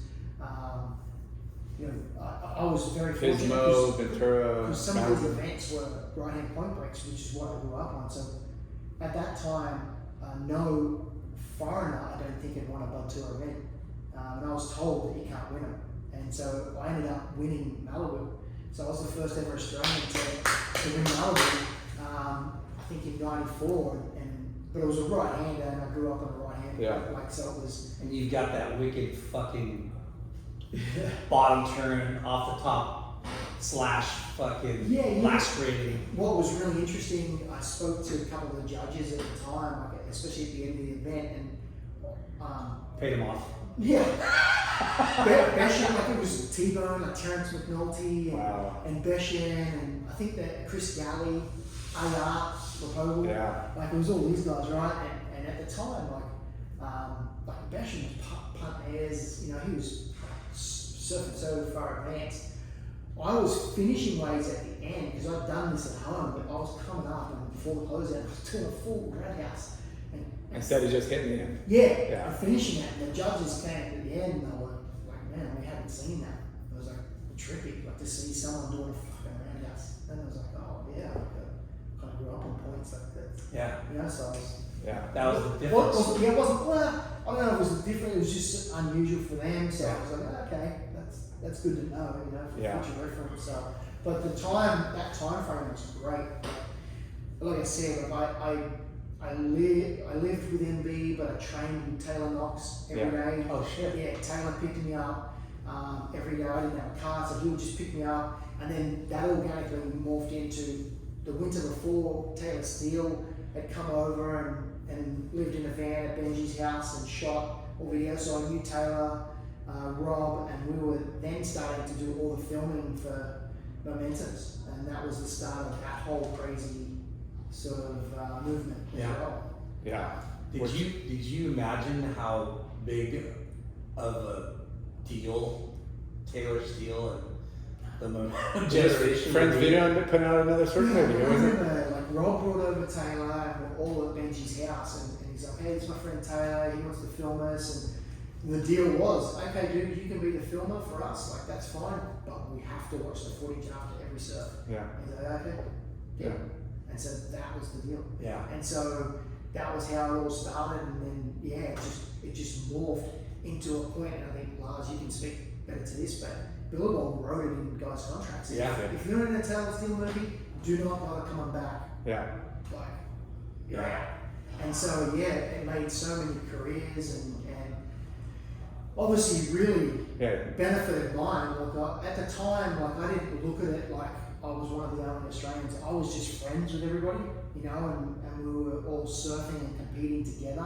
I didn't see countries and borders at the time. I just it was just mates, you know. And at the time I was living in the US, and there was a bunch of Australians over here at the time because you know Sean Munros and Bannos and all these guys were over here competing in some contests.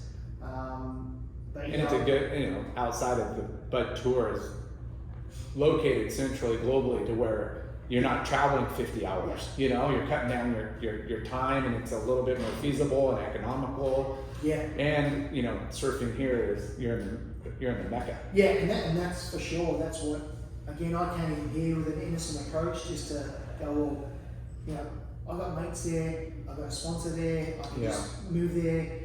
And at the time, I thought like, oh, I'm a good small wave surfer. And when I got here, I surfed a couple of days in the small waves, and I'm like, holy fuck, I'm such a shit surfer in small waves. I'm like, oh my god, I gotta get better fast. And I was watching Taylor and like these guys, and I'm like, how do you even surf like that in these waves? Because the waves here are just Like, they're not, yeah. You know? Yeah, no punch. Yeah. And so it took me time, but you know, then the Oceanside thing happened for me where I became part of that community, and the Jamie Stones, you know, the Charlie Andersons of the world. Yeah. These guys were legends, and they took Slam me under Breezy. their wing. Yeah, they took me under their wing as well, and really assisted me in my growth here. And I was shooting with Taylor and training with Noxie. And So tell us how you made it onto the big stage. Because I've never heard it from this guy, but you know. so I wasn't a good small wave surfer too. That's why I couldn't get off the QS Yeah. because I mean, that's huge. yeah, I was like I said. So this is 94. 94, and we were already a couple of years in, I think, to the split, the ASP, or a year into the split, and so I was fortunate enough, like I said, I won Malibu, and that really set my pace. I had some good, consistent results. I'd already competed in Europe, like I was already 4 years into going into Europe, so I was familiar with that place there. So I had some good runs, and I was able to just get enough points to qualify for a 95 setup. Yeah. And How fulfilling is that? You know, like, and telling your dad, you know, Dad, I'm fucking on the world tour. yeah, and that stage then, like you know, I had a lot of success, and I think I can't remember when Taylor's movies first came out, but you know, Yeah. everything was blowing up at the same time. Yeah.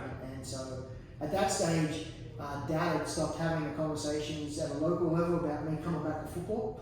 Yeah. And so, you know, he was stoked. He was Yeah. stoked that I was following my Yeah. dream and you know, chasing it hard. You know, he knew the work that I put in, and I was fortunate enough to grow up with two parents that gave me work ethic and Yeah. you know, pushed me into chasing my dreams. Like, Yeah. it's pretty out of the ordinary, you know, even these days for people to go, you know what, yeah, take your time and, Yeah. and don't go straight into college or don't go straight into work. Just chase your dream for a while Yeah. and see how that goes. You know, so. and that's how it should be. You know, Yeah. like you're still a kid and Yeah, still As long figuring as things you out. dedicate your time and your passion into it. No, for sure. Yeah, you can't just be a derelict. You gotta be chasing something worthy of. Yeah. You know. So 95, Yep. do you remember the contest that you did well? And I don't think because I you did. got Rookie of the Year. Yeah, 94, like coming onto the tour, I was the rookie coming onto the tour. And I think I sucked when I was 95. But I was just learning. I remember though some great advice, right? And so, yeah, best event I did was I got third at high school. I got equal third. Nice. And so, best advice I got at Lucknow, I was against Beshan, and I was in front. And heats winding down, sets are coming, I have priority, Oof. and Beshan just paddles me into just something that was never going to be a wave. And I come in, and I knew, I was friends with Sonny at the time, and you know, we were becoming quite good friends. And he just yelled at me. He's like, "You're such a fucking dipshit, like you donkey. I'd rather lose weight for a fucking 8 than trying to take off on a 3. Like, what the fuck are you doing?" And I'm like, "Oh, Yeah. bro, it's the kid, you know." And but it was great advice. And Is this Sonny Aberton or Sonny Garcia. Okay. Yeah, and that advice turned great, like for me, the following week at Hosseyville, because I beat Sonny in the quarters, and I lost. I won by waiting, and I took his advice. Yeah. And yeah, sure enough, when we come in, he's like, "Fuck you, I'm never giving you advice again." but it was. But he's still free. He's just giving shit. Yeah, but it was great, you know, and that first year was a huge learning curve, you know, for me for sure. But again, my trajectory was going up at the time, and there was obviously talent steel stuff happening. There was a lot of magazine stuff happening. I think at the time I was able to get surfer or surfing covers.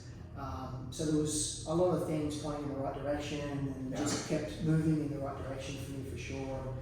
I think the following year, '96, I think was my biggest year on tour for sure. I think I I got second at Bells, was my best result. Damn. And I lost to Sonny.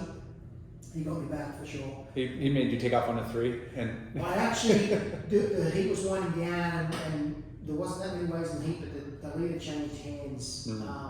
Every time one of us took off, the leader changed hands. And so with a minute to go, or no, a minute and a half to go, I took off on what I thought was the last wave. And I got it all the way through the beach, kicked off on the sand, and yep, sure enough, took the lead. And then with 30 seconds to go, there's just a set come through, and Sonny did something and won. He won Bells the year before against Shamu, and I was like, man, like, you already got that. yeah. Could have given me one. So anyway, that was good. That was a really good year. And each of those years too, I still did the QS. I still competed in Double qualified. 12 or 14 events on the QS. Which a lot of guys didn't. No, and I just wasn't like that confident that I was going to be just a CT surfer at the time. So I just wanted to make sure that I secured it. So you could go out and you could do 6 events before the CT even really started, and you would have a good run of points, and that eased the pressure for me to go into the CT as well. So I didn't qualify. I didn't re-qualify through, like, so the top 44, I think you had to finish in the top 30 to re-qualify, or you could finish in the top 15 on the QS. Yeah. So that first year, I can't remember whether... So only 15 are really rotating out every year. Yeah. Which is pretty slim pickings. Why I never made it. And it was tough, right? Because, so tough. because as a CT surfer, you had the highest seed in the QS. Yeah. So you roll up to a QS, you only had to make 2 heats to get really good points. So it was sort of tough to knock the CT surfers off the QS. So Well, that and the CTs were, held at like premier spots for the most part, and the QSs you're grinding out and below quality waves mostly. There would be some, but it just depended on the rating. Yeah, at that stage, I can't even remember whether priority was a thing in the QS. No. It was in my first couple of years in the QS, mate, I would remember I'd turn up to an event, I'd have 3 Brazilians in a heat, and the youngest kid in the heat was just, his job was to sit on me to make sure I never got through, right? And They had those tactics. Yeah, and that was the fighting, like that was the competitiveness of it all, and you had to just figure out ways to get around that and navigate it. And That's kind of crazy that there's so many things that people don't know about how it is to compete. And like what you just said, like I never knew that. Yeah. That's fucking crazy. Yeah. And I totally believe it. Yeah. Well, at that time too, the Brazilians were like, there was so many of them coming on tours. Or you'd have guys like Sonny in your heat, and Sonny would be like, you don't fucking look at a wave I'm looking at, you don't fucking paddle for a wave I'm looking at, or, like there was guys on tour that you were like, okay, I hope there's 2 waves in a set, or I hope he gets a wave and when he's paddling out, wave comes to me. Yeah. Because you don't want to cross that road, Absolutely. You want to win on surfing, but you don't want to. And I think where one of my strengths was I was kind of like Australians at the time, like younger Australians, not so much Damien Harmon and Barton and those guys who were established, but younger Australians were like, I was kind of neutral territory, even when I was across here, like I was just neutral territory, like I felt like I was not a threat in that regard. I was just one of the crew, and it wasn't seen, obviously when you break it down, I wasn't seen as an American at all, but I wasn't a threat in regards to, later on it became a lot more Australia versus US, for sure. Well, it's a trip because it's kind of gone back and forth, right? Yeah. Because when you say Barton Lynch and Damien Hardman, those guys were like competitors with a competitive mindset. Yeah. And Tom Carroll too. But even Tom Carroll and like Matt Hoy and fucking Louis Higgins. those guys raged. Yeah. Right? And then you were kind of like in the middle of that. Yeah. But not, Yeah, we came through at the tail end of some of those guys' careers, obviously. And there was that generational shift to a lot younger. you know, and then came into Look serious about competing. and came into the era of Kelly. Right? Yeah. This was the start of 11 world titles. You Yeah. know, and his dominance in the sport. You know, and back then, like he just grew strength to strength. Like he was just so unbelievable. Yeah. In everything. In everything. Everything. Yeah. And There's he was no weakness in He this was game. so competitive. Yeah. But what makes the best surfer in the world, like, you know, I think Nutty said it. You know, but hard work and determination will outweigh talent most of the time. But when you get somebody that works just as hard and is determined and is the most competitive fucker in the world that has the most talent, then it's game over. Yeah. Then you have 11 more titles. That's the difference with like Kelly Slater is a fucking freak of nature, right? Yeah. And like you, Larson, Jake Patterson, like we had Jake the Snake on, and he's like kind of known to be one of the original, like, you know, train. Mm-hmm. Like, I don't know if it's original, but you know, he took it serious. He took it seriously, and that got him results. Yeah. Right. But a guy like Kelly, you know, sure he like did yoga or whatever, but he never like showed him working out or like training. He kept being a really private person. Did he do that? You know, like, did he work out or did he just surf? And he's just a freak of nature. He surfed a lot for sure. Yeah. And there was always the rumors going around. Like he's training, he's secret training, he's doing something for sure. But look, Kelly is just a freak of an athlete. Yeah. Like he's naturally gifted. And you know, but in his later years, like he's obviously worked a lot harder on his nutrition. And he does training and stuff like that. But I saw like that first year we went to Hawaii and we stayed at Keiki. Kelly surfed every pipe every day. He surfed the pipe every single day, right? Yeah. Because he knew that he was going to have to compete at that level, and he wanted to make sure he showed up. And he'd been to Hawaii a bunch, but he never really put in the time.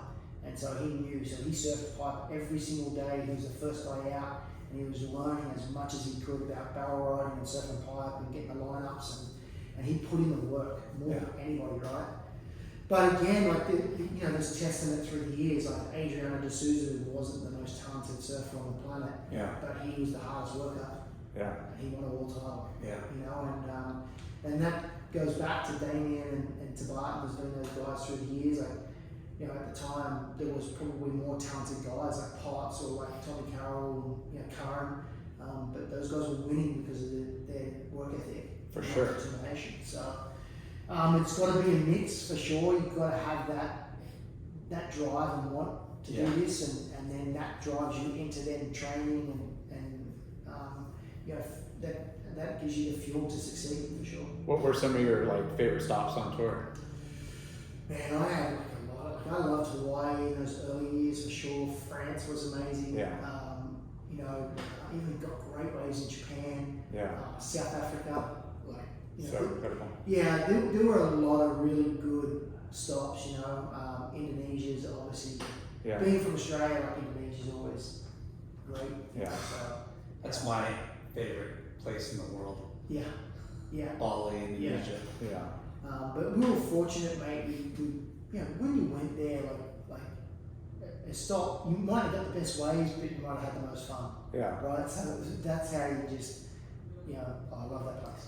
Yeah, I mean, that's the thing is, you know, you always think of the waves, but that's usually like a bonus on top of if it's a killer experience and culture and you know, and place that you're just absorbed into, you know, if there's waves and it's like bonus, like Japan. Oh, what do you mean? Like the culture, the people, the food, everything about them, you know, and then you add, we got good waves actually. There's some trips where it's phenomenal. Typhoon, you get some of those remounts and it's like next level.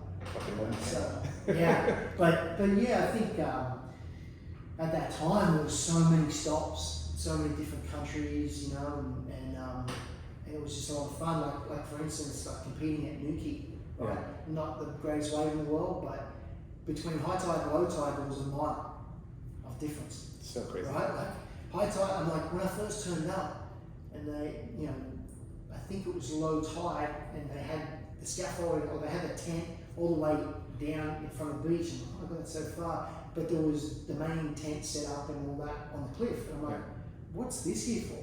Yeah. If that's down there. And then sure enough, I come back and the tides are up against the cliff. I'm like, oh, okay. Have you been there before? No. Yeah, it's crazy. It's the tides are huge. Yeah. So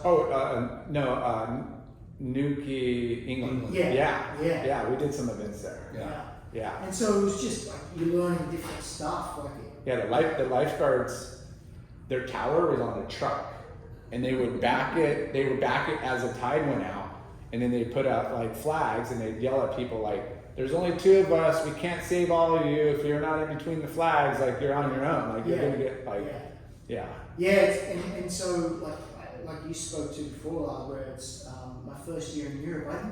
I'd never seen the sun stay up to 11. Yeah. It's fucking from Jerry night. I've never seen that before. Yeah. I'm like, what the hell? People aren't going to dinner until like 11 or 12 at night. Yeah, I mean, I knew daylight saving back then. The sun was down like 8:30. Like 11, I was like, still. I'm there, especially now, mate. Like I'm my older age, I gotta be in bed by night. Yeah. So how long did you battle on the tour? I did total about 14 years, 1990 to 2004, and had some great times and good results. Towards the end, my priorities had just shifted. You know, I met my now wife when I was living in the US, probably in around 92. You know, and so it was awesome. Like, and so she started traveling with me, and she moved back to Australia with me. I lived in the US, based out of the US, so about 98, 99 I think, and then moved back to Oz. And then we lived there, had 2 kids along the way. I retired in 2004, like I said, when my son Ethan was born. And just started the next chapter of my life. You know, at the time I was writing for Ocean Earth, 100%, and I went to Brian Cregan, a South Coast brand, and I went to Brian and said, hey dude, I want to grow. I said I want to move on from being a professional surfer. I want to get into business, and I think there's a lot of things that I feel like you're missing in your business that I can help with. And I pitched it to him, and in the end he was like, nah, I can give you a contract again if you want, but nah, I'm going to pass on that. I was like, okay, no worries. What a trip. Yeah, and I just said, that's fine, mate. Like, I'm going to go my own way. And I started my agency and repping agency, and I was fortunate enough to have some connections, so I've got some good brands. And so you had a exit strategy in your mind of what you were going to do after professional? Not really. I started having a conversation with people, and one of the guys that really helped me was Vinny Delapina. Love him. Yeah, and Vince at the time was running Marta, or owned Marta, and was running that. And you know, Vince, I sat on the couch with him, and he goes, "Look, man, like you can get just as much of a high out of business goals as you can out of winning contests." Yeah. I sort of was like, "Oh, Vince, it's been a while since you won a and we had a laugh, but he was 100% on the money. Yeah, you know? And that's true to this day. You know, you can have a lot of success in business that does give you that drive. So, I'm sorry. Winning. So, Like winning. Brian from Ocean Earth, you sat down and you said, I can help you grow your business in your past. Yeah. That's so frustrating to hear. And I mean, you, like, what did you take away from that? Like, interestingly enough, like when Phil Macker retired, Brian did more Phil into the business. So the timing was right for Brian to wrap his head around it. And, when Phil McDonald retired, So he did what you wanted to do. Yeah. Oh. But it was, I think it was just a timing thing for Brian. Yeah. He was not ready for that transition.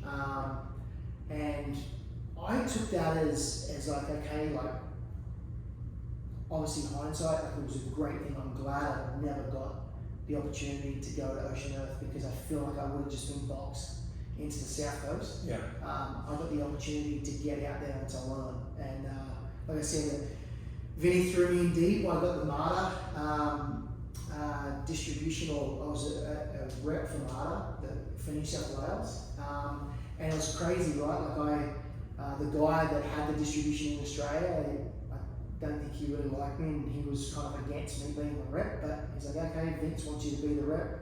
Here it is. Here's the clothing rack. Your first appointment is with General Pants, which is the biggest retailer there. Biggest retailer in Australia. Yeah. And I walk in there, and I'm like, and the guy, I forget his name. Simon. No. This was the guy that was distributing MARTA at the time, but I forget what he said. But he was just like, yeah, how about it? So I walk in there, and the two buyers are Toby Sams and I forget who the other guy was at the time, but they both knew me, and I knew Toby for sure, and we were friends, and I was like, hey dude, I'm doing. I'm like, Prezzo, we got you, bro. Sit down, we'll show you, and we'll go through the line and show you how to sell it, and show you what pieces to pull out and what pieces to hit on, and this will be great for you as you go on. And they basically taught me how to rep. And awesome. Oh, it was epic, right? See when you're a great surfer, things open up. Mate, cool dude. One of those totally blessed moments that Your first appointment was with General Pants, biggest retailer. And I told them that the guy wasn't that happy, and they go, no worries, mate, we'll write you an order on the spot, and we'll fucking give you a good order and stuff like that. So I come out and I just like said, a hero. here you go. And that guy was like, he was so pissed. Stoked for probably his position in the brand, pissed that he thought. Yeah. Did you tell Vinny about this? I don't remember whether I told him that story or not, but yeah, so, and I was well, like, now I'll listen hopefully and find out. Yeah. What a cocksucker that guy was. Yeah, but that was like, I mean, like you would have went up against it, right? Because there were so many jobs for the boys. Yeah. Right, and I got a job because I was one of the boys. Yeah. Right. I didn't have any skill set. He didn't know if I was actually smart or not. Right. I had nothing other than relationships with any. But he wrote you off like without even really getting to know you. I mean, and I get it from his perspective, right? He wanted a seasoned agent. He wanted orders, right? Yeah. But I learned through MARTA, and I took on obviously eyewear. At the time was starting to blow up in Australia, and then I actually got a girls brand called Aztec Rose, and Aztec Rose was freaking out of control. It was such a iconic brand in surf shops that when you walked in, all the female buyers were like, we love Aztec Rose, we already got dollars set aside for you. Wow. We got you dollars. Aztec Rose.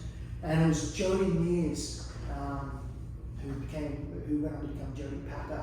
But Jodie Mears, and she formed, I think in the end, I think she went on to Tiger Lily.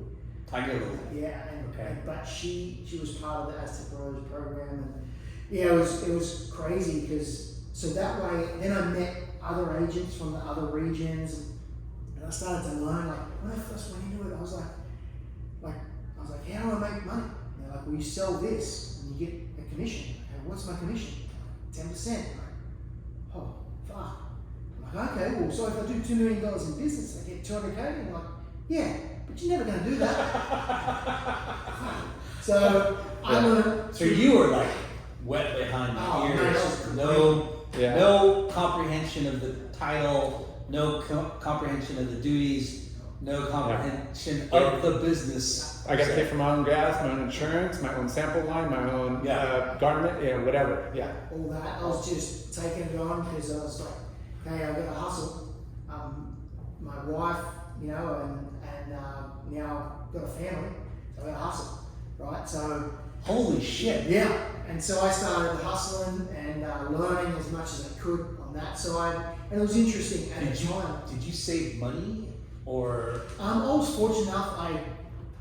We invested well. We had a house. I bought a couple of houses and stuff, and I was fortunate enough. And my wife at the time, like when I was finishing off my career, she was from the US, but when she got to Australia, she went on and did her degree in psychology. She'd become a psychologist. So she got straight into work from there. But then there was that period in time when the kids were born. So my son was born in February of 04 and my daughter was born in July of 05. So Back to back, right? Yeah. After workload. Yeah. And so my wife was obviously on maternity leave, but so it was up to me to make the transition happen quicker than probably most, right? Like that Because transition. you're not making money for 6 months at least. Yeah. I remember the time we went to Queensland for a vacation, just a family vacation to get away. We were doing it on the cheap. I had some friends that had a unit, were staying there for free, and all the rest of it. And we had the kids, and we're just, we're cooking at home, we're doing all that. But anyway, I went to the bank and I drew out some money out of the ATM, and my account said $45,000, and I'm like, what the fuck? You didn't know you had it? No. I'm like, what's that from? And I was like, what the hell? Get some commissions. Yeah, and so I looked into it, and it was like my first big couple of payments for Aztec Rose. And I'm like, holy shit, I just won bells. Yeah, and so I told them we were so stunned, it was, and I thought it was not real. I was like, don't spend any of your money, because if it's not ours, we can't fucking pay it back. And so it was crazy, at that time. I remember we got our first check from Aztec Rose, and the commission check came, and my wife, and we were so excited. We opened the check, and it was for $7.13. And we literally just started crying, laughing, and we pinned the check up on the fridge. And it was like, okay, we're not cashing it. That's gonna be our first check. Yeah, wall hanger. Yeah, and it was funny because the lady from us said, did you ever get that check? I said, oh yeah. She goes, well, did you cash it? I said, no, it's $7. Yeah. And she goes, oh look, I'll send you another one. Just keep that one.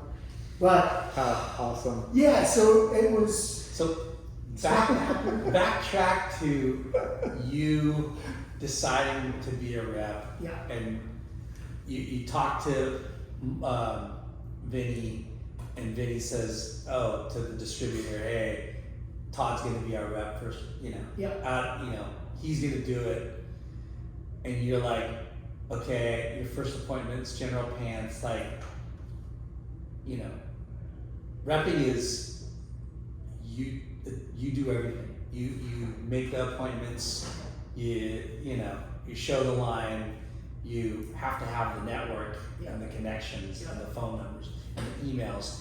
And so and just figuring out, there's so much to it. It's a simple job, but not everyone can do it. How soon did you get Did you get a list? Aztec Rose and Odyssey eyewear after Mata? Was it all pretty close together? Yeah, so at the same time, and this is where I should back up a little bit. When I retired from surfing, I started elite coaching, right? Because at the time, Coaching. yeah, Okay. and at the time there was no coaches. The only coach in Australia really was Martin Dunn, and he was more of a style and technique coach, and there was no one that was really coaching around competitive surfing. Yeah. And so I took on a stable of kids. I was very blessed to have a stable. I had Mitch Cruz, who was living in Geraldton at the time. I had Dean Bowen. I had this young kid, Tommy Salverson, who was a huge talent. So I had a bunch of kids, and then my number one kid was Sally Fitz. Oh, wow. And her dad was my high school surf coach. So she lived in Geraldton as well. She's born and raised there, and so she was roughly about 10 or 12 at the time. And her dad, Martin, I started coaching her brother, Simon, who was an extremely talented young surfer as well. And so I started doing all that, and then I got Sal. And so I was doing that, and then growing the repping agency at the same time. Yeah. So I was sort of hustling on both ends. I'd come over from an appointment and head straight down the beach and sit there and coach the kids, and sort of just non-stop hustling. And the coaching evolved into sports management. I ended up managing about 25 athletes. Wow. I worked then with a buddy who had a sports management firm called Titan Management, and he had about 350 football players that he managed, and cricketers and all that. So I started his surf program, and I was able to get Wilco and Ace Buchan, and I had the Hazard Twins. I had Sal Fitz. We had a good stable of athletes, you know, coming through. Dean Bowen, and so yeah, this is kind of organic. Simultaneously to the agency thing was all happening at the same time. So I was coaching, sports managing, and agency work, selling, and so it all happened pretty quick. I think, like I said, at 04, I got Hurley in 07, which was the sort of game changer for me. Yeah. My agency went from I went Aztec Rose. I got Colt. Yeah. Surf Colt. It was Colt back then. Odyssey. So I had a good stable of brands. I was hustling then. I was very fortunate enough, again, like the guy that was the rep for Billabong was one of my good mates. The guy that was the rep for Quicksilver, Chris Kelly, he was one of my good mates. The guy that was the rep for Ripcord, Mickey Peters, he's a good mate. All these guys would walk into store, Quickie, Billabong, and Ripcord, and they were the majors, and the store held the open to buy for those guys. And they would always ask, okay, who is a brand that I need to look out for? And they would go, hey, when I got Hurley, they were like, Prezzo, you need to speak to him. But they would always give me the contact of the buyer. They would always slide me into showings and stuff like that. I was very fortunate to be able to work off the back of these guys. And we all would go away and stay in the same places and set up in the same places, so it would make it easier for stores to come and see you and have dinners and surf and stuff. So it was a lot of fun. And in that pocket, so 2007, like I said, I got Hurley, and that was when it really started to ramp up. And I was really fortunate that, like I said, one of the key guys was Dylan Longbottom's brother, Darren. Darren was a really close mate. He's owned stores. He was the Billabong rep at the time, but got out of repping and bought a store called, and he named it Zinc. And he bought a retail store in Claymore. And I knew Dazza for years. I obviously travelled with Dylan at times, and so we were close family friends. And Daz was my biggest voice. Like every single retail store on the South Coast and inland would call Daz because he was their Billabong rep in the past, and they trusted him. Hey Daz, who's the brand I need to get? Ring Prezzo, get Hurley. Hurley's going to do something. And so when you had a good retail partner like backing you up. Yeah. Because that's how we talk about this. Like, it's really hard for a new brand to emerge or, to get, additional distribution, but it's like, it's kind of like a snowball effect. If you got a couple people vouching for you, you got some good contacts, I'm in here and there, and then all of a sudden, like, it opens up opportunity. Opened up, and I learned the tricks of the trade too. So when I took on Hurley for that zone, it was doing $200,000 a year. And so I was like, okay, 20 grand, like shit. And so that first year, I think I wrote $800,000 in business. And I grew it to about a $3.5 million territory over 2007 to 2013 when I left, right? And it was great because what I was doing was I was marking catalogs, and I was putting those catalogs on the desks of buyers that didn't want Hurley at the time. And then I would go back, and I knew a couple of the kids, and then I knew the guys from the border and say, hey kids, I'll give you money if you just go in every now and then and ask for Hurley in the stores. And sure enough, it only takes 3 people to ask. That's called guerrilla marketing. Hustling.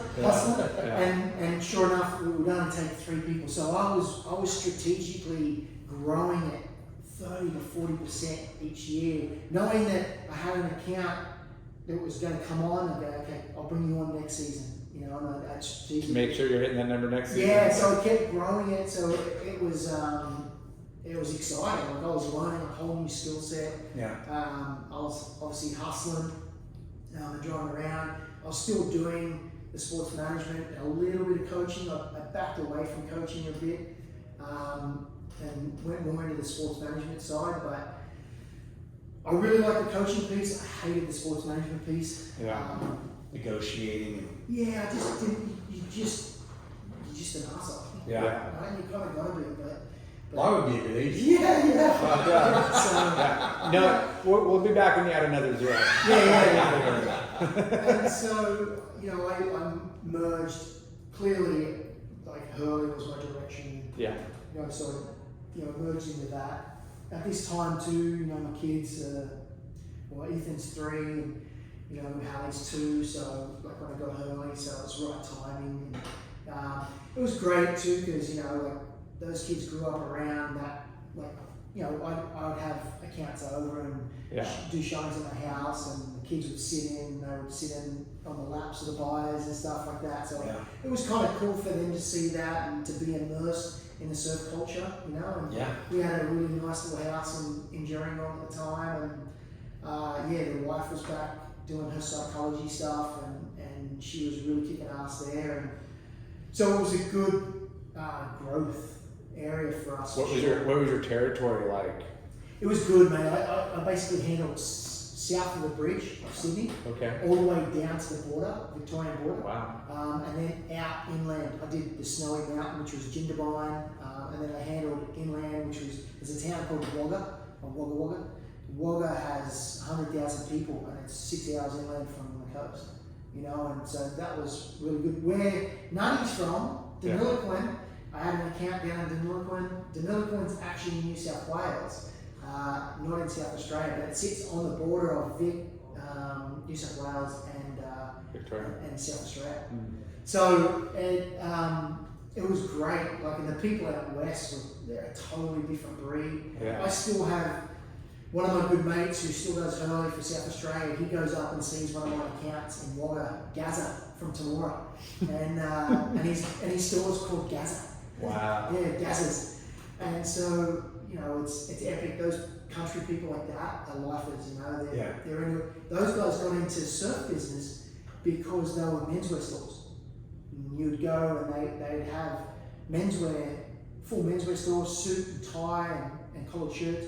And when the races come around, race week, those guys would sell their entire inventory of the store for race week. And then all of a sudden it started turning into a lifestyle, and they started getting some brands. Yeah. We have stores like that, for sure. Yeah. And their businesses switched from menswears to surf shops. Yeah. Crazy. So it was a good time, and like I said, Gerringong was great. The kids, I have an older sister, a younger sister. My older sister has 3 kids, all around my kids' age. All local at home, like in the same area? We had, my mum and dad had 7 grandkids in 5 years, Wow. So it was all super close and tight. Yeah.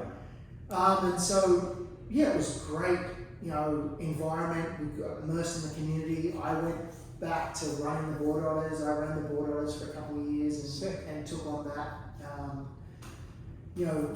Took that on to give my time back to the club and what they'd done for me. And roughly in and around 2012, I want to say, my wife's dad had passed. Unexpectedly, he was a military guy, and he moved back up to Oregon and retired, and he went to 4 Gulf Wars. He was a sniper in the military, and he went through a lot of shit. They went through a lot of experimental drugs and anxiety medications and all these sort of things, and he smoked as well, and that unfortunately he had a stent put in a couple of weeks earlier, and basically he had medication there, like, if anything starts to happen, just take the meds. Middle of the night, and he starts to have a heart attack and couldn't find his meds. They were, and just brutal. So he passed away, and so at that time, my wife was like, I think we need to go back to the US. Yeah.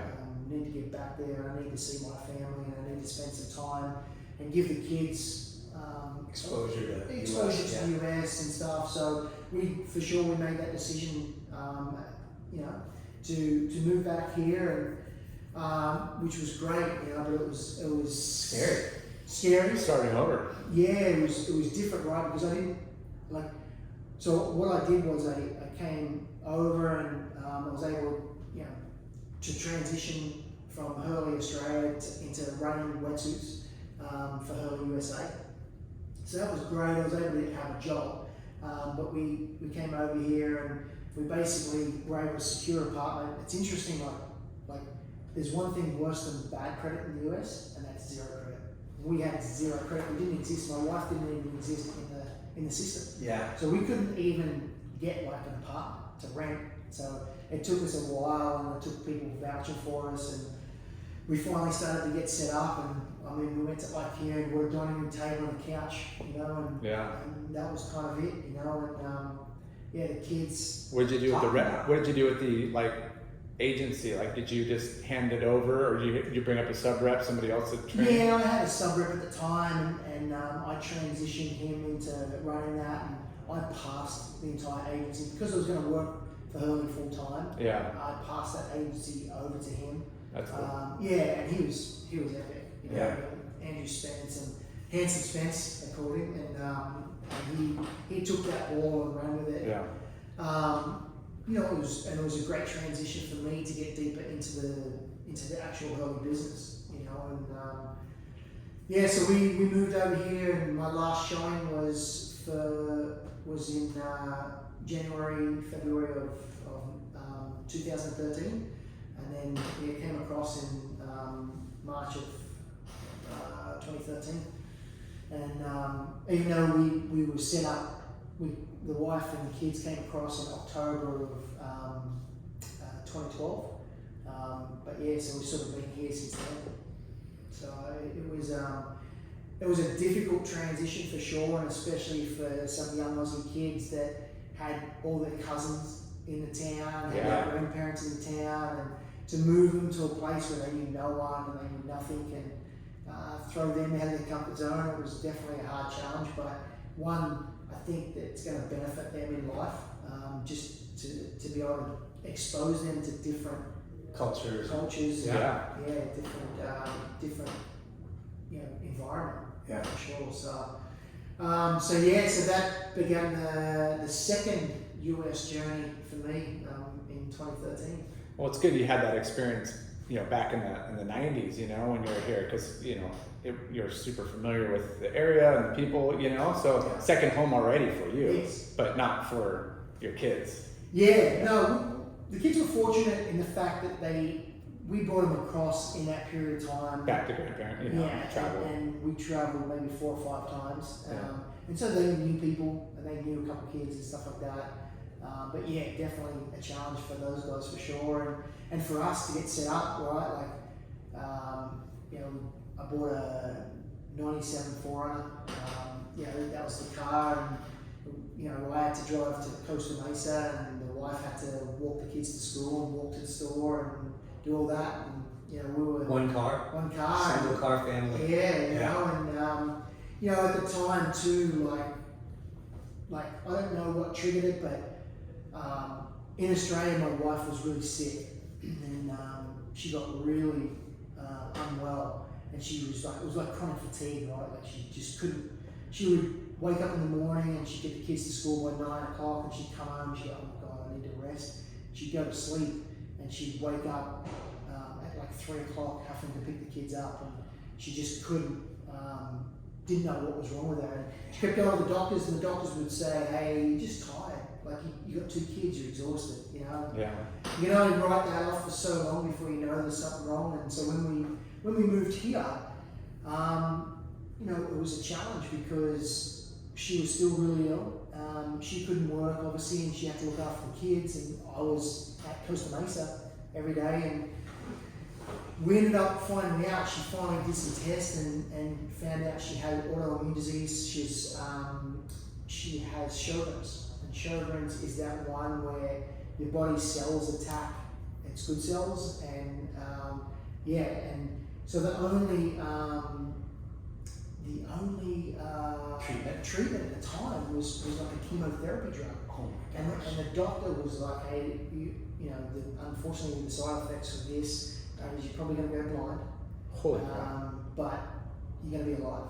And so we looked into alternate treatments. She was very fortunate enough to find a doctor that was a Western doctor, but practiced a lot of different stuff. And she found, I want to say it was like, she found medicine that they use for other purposes, and it was a binary effect where it reduced her inflammation in her body and stopped the cells attacking themselves, because the cells were ultimately attacking and it flares the inflammation. Yeah. And so that took like 4 or 5 years for her to get back on track, and then in that period of time, my daughter then got really sick. Holy smokes. Yeah, she was like deathly ill. Like she was she was, I want to say 7 or 8. She was 8 or 9 at the time, and she weighed 50 pounds, and she couldn't eat. It just hurt too much to eat. And so same process started. Like we thought like cancer, and we thought all these things, and Yeah. finally got to the point where I said to the wife, like, go to the doctor. Do not leave the doctors Yeah. until we know what's up. Like, you know, she'd been to the doctors about 8 times in that year, you know. And anyway, they went there, and finally the last test they did a test for celiac, Wow. and she was celiac. And then on top of that, the doctor's like, well, celiac is a hereditary autoimmune disease, so one of you guys have got it. So me and Ethan and Amanda, we did the test as well, and sure enough, my wife's got celiac. Which might have caused her. On top of Sjogren's, yeah. Wow. So she's got 2 autoimmune diseases, but it was great in that regard. Like we finally were able to go, yeah. And so Hallie had a gnarly parasite that was in her stomach as well, so she had to have these crazy medications to eliminate the parasite. But Yeah. once she did that, she started eating all gluten-free products, and then her health just came back. And Crazy. yeah, she's 5'10", and she's very healthy, and Yeah. you know. So scary when you So don't have scary. it, especially It's living. it's so crazy because there's kids out there that eat like shit, treat their bodies like shit, but Yeah. they're healthy as fuck. Yeah, yeah, And then you have that. yeah. Well, yeah. just the fact that you live in America, Yeah, which has probably the best, Western medicine, doctors and everything, and then you're going to people, Yeah. and everybody's like, I don't know, we'll run another test, I don't know, we'll run another test, and it's kind of like disheartening and kind of crazy. It sucks because, it's always best to get to, yeah, what do you call it, opinions or diagnosis. yeah, And, when you're going 8 different ones and you can't figure it out, it's disheartening. But yeah, I mean, you have to really kind of look for alternatives. Well, you the, know? and the system, like, yes, America does have great access to medical, right? But at the same time, the system, I think, is broken in the fact that, like, we had one doctor, we went, because of our medical insurance at the time, Yeah. and we were signed up with scripts or something, and it's like, okay, this is your assigned doctor. Yeah, The good ones are, the books are full and you can't get in, and yeah, Yeah. and so even to make an appointment, okay, well, it needs to be 4 weeks, 5 weeks out, right? Well, it's happening now. Yeah. Okay, we can go to urgent care, but you're not getting exposure to second, third opinions, Yeah. right? And we found that out later on. yeah, going through the processes. Yeah. With my son's Wow. accident, like it was, we had to really push to get second and third opinions on his situation. So in the end, we ended up getting to the bottom of that, and which was great. Obviously challenging. Like I said, I'm still up early, Yeah, from 7 to 7 kind of thing, and Yeah. but we're working through it, but it was really like good time in regards to growth for us as a family. And we started, my wife started to really get her health back on track, and my daughter started to get her health back on track. So it was good in that regard, and we've been blessed in that regard. It allowed them. My wife went back to school a couple of years ago, so her degree, her psychology degree, and her 12 to 13 years in the field in Australia didn't transfer here. So she had to go back to school and do a master's, and she completed that about 2 years ago, and she completed her license for, she's an MFT, which is a marriage and family therapist, and she does that now full time, and she got a license in May, and Congrats. yeah, so it's been a really good transition. There's been some definitely, like I said, like my son had a gnarly car accident. He was in a rollover in 2020, and Wow. he was on life support, and they had to do a craniectomy, where they had to remove 25% of his skull and Because of brain swelling and stuff. swelling and stuff. So there's definitely hasn't been a smooth road. Yeah. But Crazy. we've been blessed to come through it as a family and continue to grow. And like all that time, like I took over, I left Hurley in October of 2017 and moved to Surf Hardware in November. Yeah. And been here since November 2017. Which is a lot closer to your house, not having to go to Costa Mesa. Originally, it was down in San Diego, right? So it was down after 805 in Balboa, and the previous sort of group that ran it, like Tyler Calloway, who was a part of it. Obviously, he was based down in La Jolla, so he just moved it close to him. But it made sense for us to move the business. North County was starting to really rise as a second part of the surf industry, and we wanted to move this. There's 25 surf brands on Pelham Airport Road. We were driving and we were both like, I've been here. I've been around this area. It's super familiar. Like right around San Diego is just there. So it was important for us to move the business up there and we were lucky enough, like we said, we got all set up and structured before 2020 and the pandemic hit, so we were quite settled and bunkered down, and as we all know, hard goods flourish. In that time. What a blessing in disguise, right? Yeah, especially FCS, as a brand, it just, really sort of took off, and it's always been an amazing product, and we're very fortunate that there's really two systems, right? There's us and Futures, and both are really great systems, and it gives a customer a great choice. But we established ourselves back with key manufacturers by that stage. I was fortunate enough that I knew and had a foot in the door with all these shapers that I'd gotten boards from over the years, and I was able to walk in there and re-establish the FCS business, and since then it's just gone from strength to strength as a brand. So that's awesome. So it's again, the journey just continues. And so what's your title here? You're managing Americas, so you're president of Americas, all business related. So I'm regional manager of the Americas. So handle North America, South America, and Canada. Wow. And for Surf Hardware, which has the 5 brands: FCS, Gorilla, Softtech, Hydro, and Canoe. And that's our business here. And like I said, we have an office and warehouse on the West Coast here in Carlsbad. And we have also an office and warehouse on the East Coast in Satellite Beach, and have an East Coast sales manager over there. Cool. Ron Long, and Ron is amazing and does the East Coast guys do such a great job out there. And very fortunate, to have those. You guys know, if you're shipping across country, it's always challenging. So, to be able to ship direct containers to our East Coast facility, and to be able to have that overnight service facility in an AO brand. It's a huge especially this day and age of logistical nightmares. Well, that in the short term, mentality of people, they want it so instantaneous. What do you mean I have to wait a few days? I want it now, and that's difficult. And you need to obviously cater to those needs if you can, and it's incredibly difficult from a dispatch standpoint. Like dispatch standpoint, we have obviously our wholesale business that comes out of here. We also have our online business that comes out of here as well, right? The online could be, you could have $20,000 worth of orders, and they could all be averaging around $30.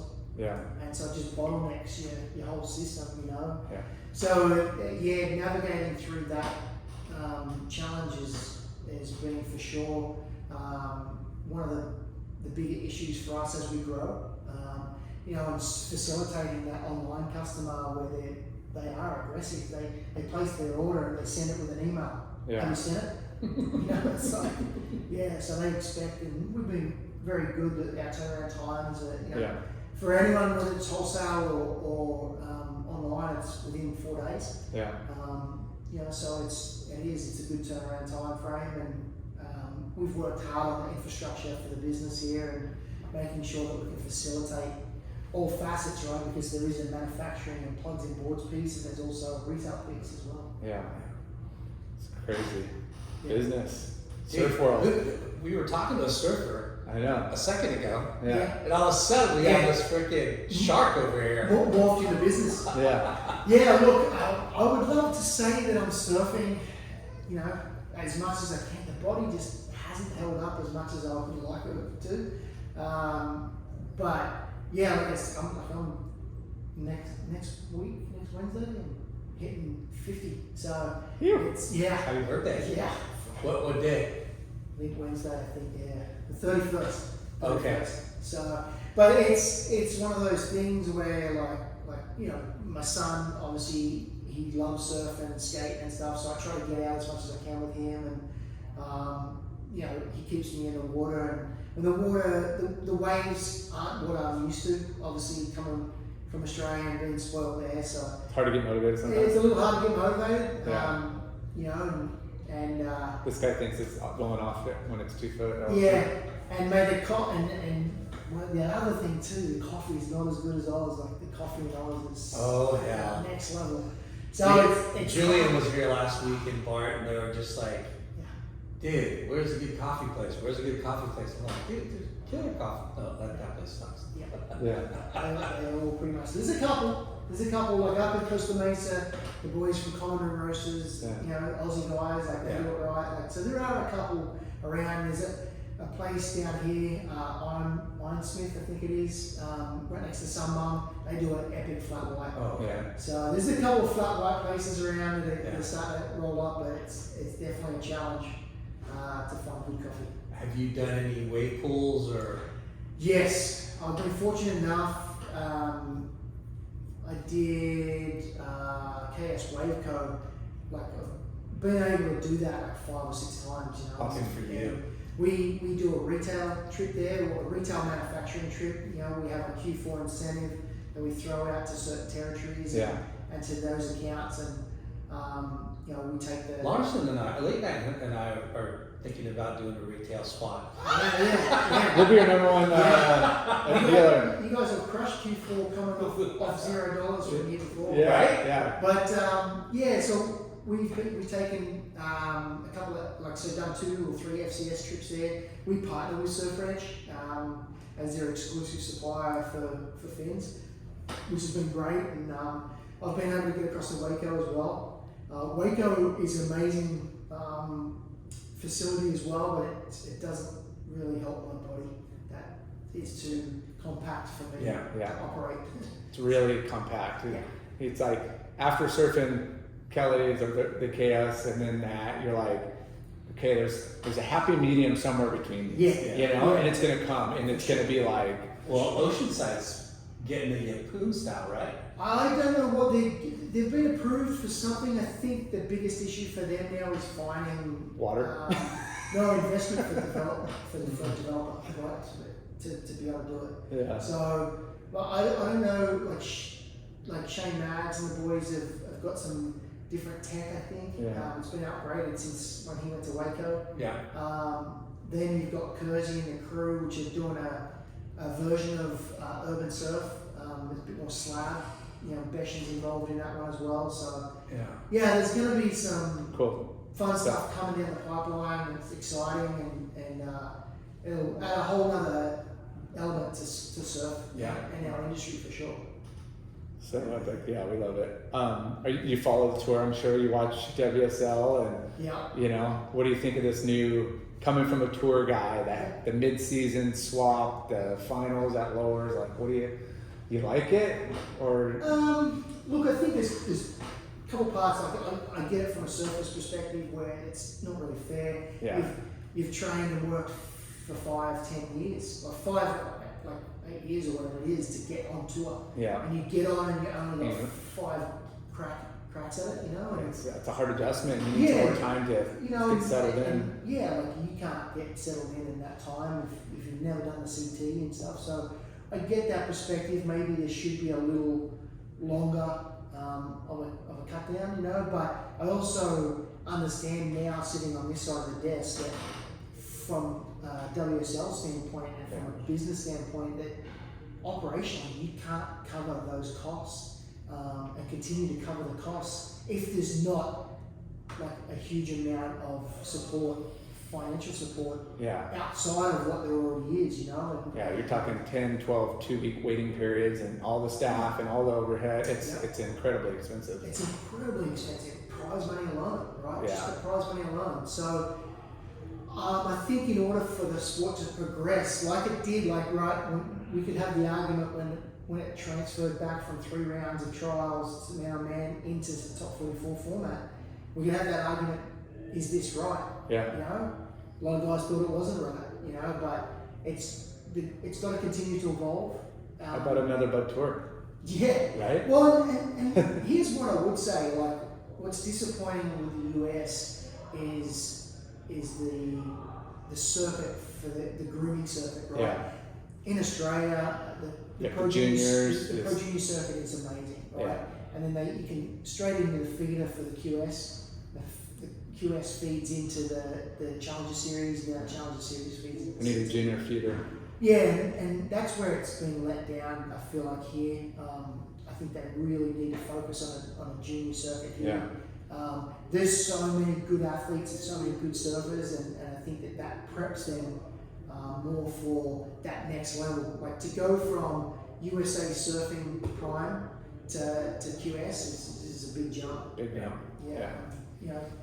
So it's I think that coming back to your question, mate, I see both sides of it. Yeah. The surfer in me disagrees with it. The business person in me agrees with it. Yeah. I mean, they look at the webcasts and the stats, and that's where you get your money from the sponsors. They're like, look, you know, and when a Slater or Italo or whatever paddles out versus, you know, a top 32 versus a 28, you know, it's just like, you know, there's definitely, they got to monetize it. You know? Yeah. And they got to get ratings. They need viewership. Well, to that point, right, I will say it adds interest, right? Yeah. So I'm sure you being a basketball guy, you probably watch your team throughout the season, but you probably don't watch that many other teams. Yeah. Right? But then when it comes to playoffs, you're probably watching every game. Yeah. Because there's elimination. Yeah. Right? When it comes down to elimination, you're looking at that going, no, this is exciting. Yeah. I don't even go for this team, but I want to watch him get eliminated. Yeah. You know, and so when it comes to that, like when it was before, it was only ever exciting if the world title was going to Hawaii. Yeah. Right? So everybody was on the edge of their seat, like when Mick Fanning had to pull out some of the things that he did to win, you know? That was exciting. Yeah, for sure. Right? And it added a lot of drama to the sport. So I think having a cut, although I think they should extend it to a few more events, but having a cut puts a bit of pressure on people. Yeah. You know? Puts the... I would just like to see lowers in that final 5 have like at least a couple days with like a 2 out of 3 matchups between the guys. You know? Yeah. To give them a little bit of more of a playoff, like, and these are the top 5. Like, you know, again, playoffs isn't decided by one game. It's usually a series over a course of a few different, you know, teams over, you know. So I'm totally against the playoff vibe atmosphere, because I think it's unfair for like the guy that has won 3 contests or 2 contests. Yep. And if the guy that, like, Kanoa hasn't won anything this year, but he's in the top 5. Yeah, you're Griff, right? Yeah. Right. What if Kanoa wins the whole thing? well, then he But wins. again, it comes back to... Consistency points. Well, it comes back to the best surfer doesn't always win on the day. Yeah. Right? And that's always been a thing when I've grown up. You know, like there was a guy that could scrape through heat, and he has his best heat in the final. And you know, the guy that killed it the whole way along. But this is like different as far as like the magnitude of being a world champion, right? Like Parko never won a contest until the very end of his contest. And then he won pipe. And he won pipe. I think, Which I don't think any other surfer that has a world title ever not won a contest? I don't know. And now I don't know the stats. I'm not good with that. What's PT. that? PT. Yeah. PT never won a contest. He always just got second. So he ended the year he won the world title, yeah. Yeah. He won the contest. Well, then I stand corrected. I had to go back that far. Well, we love surfing, and we it's part, it's our lifestyle, it's our job, it's everything, and we love watching. We're a fan. Yeah.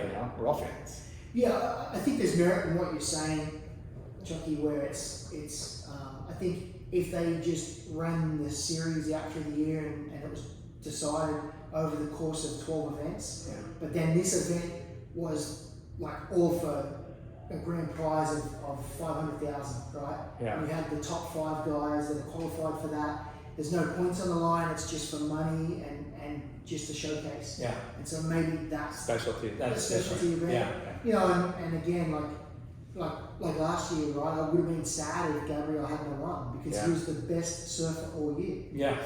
It worked out right for him, but Philippe's in that pocket now, and so Yeah. I think you're correct in that regard, and I think that there's opportunity for them to fine tune it.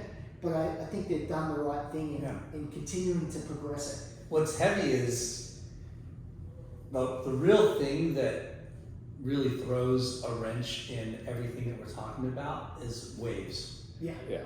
If there was waves for every contest, we wouldn't have any Everybody would be changes. Yeah. We wouldn't have to if only the field was smaller. Yeah. Oh, if only the waiting period was this. Yeah. It's If like, it's bombing and super contestable and the waves are going off at that particular event, then there's no second time. Yeah. No, absolutely. You can almost lock your fantasy team for the year. if there's enough of a wave to be excited to watch, exciting enough to watch, fuck, man, I'll watch every single contest. Yeah, because the caliber of surfing is so phenomenal, and You watch the the women's level. Yeah. the caliber of women's surfing too is so much higher now. So much of it. Yeah, there's no bad surfers on tour. They're all. No, and it's great to see you got especially with women's, you got the Katie Simmers of the world coming through. Oh my gosh. That are just next level, raising that level, and again continuing to push the sport.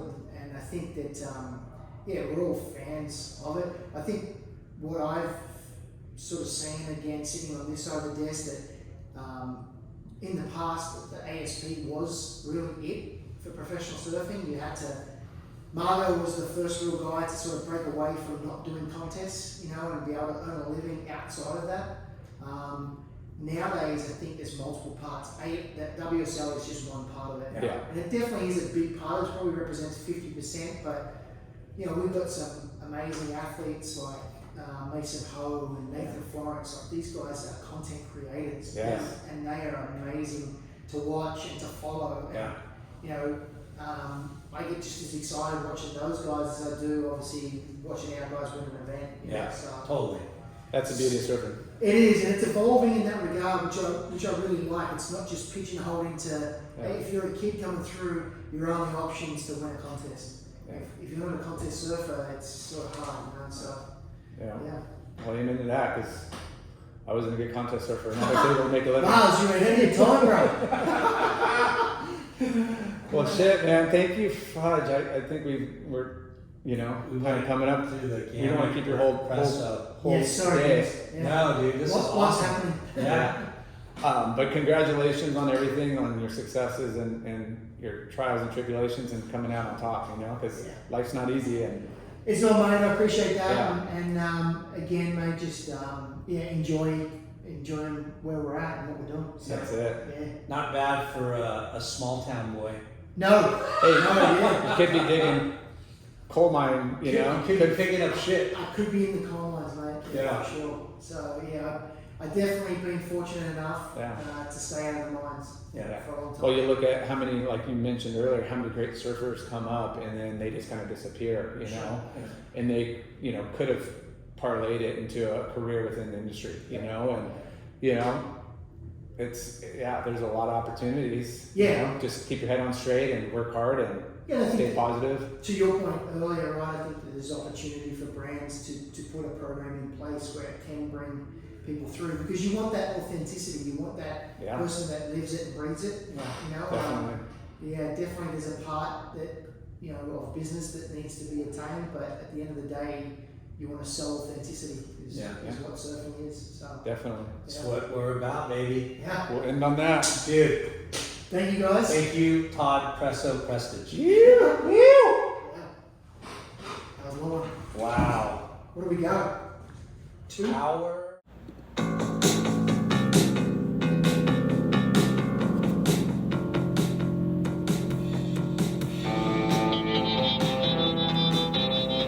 Welcome to the Late Night with Chalky podcast.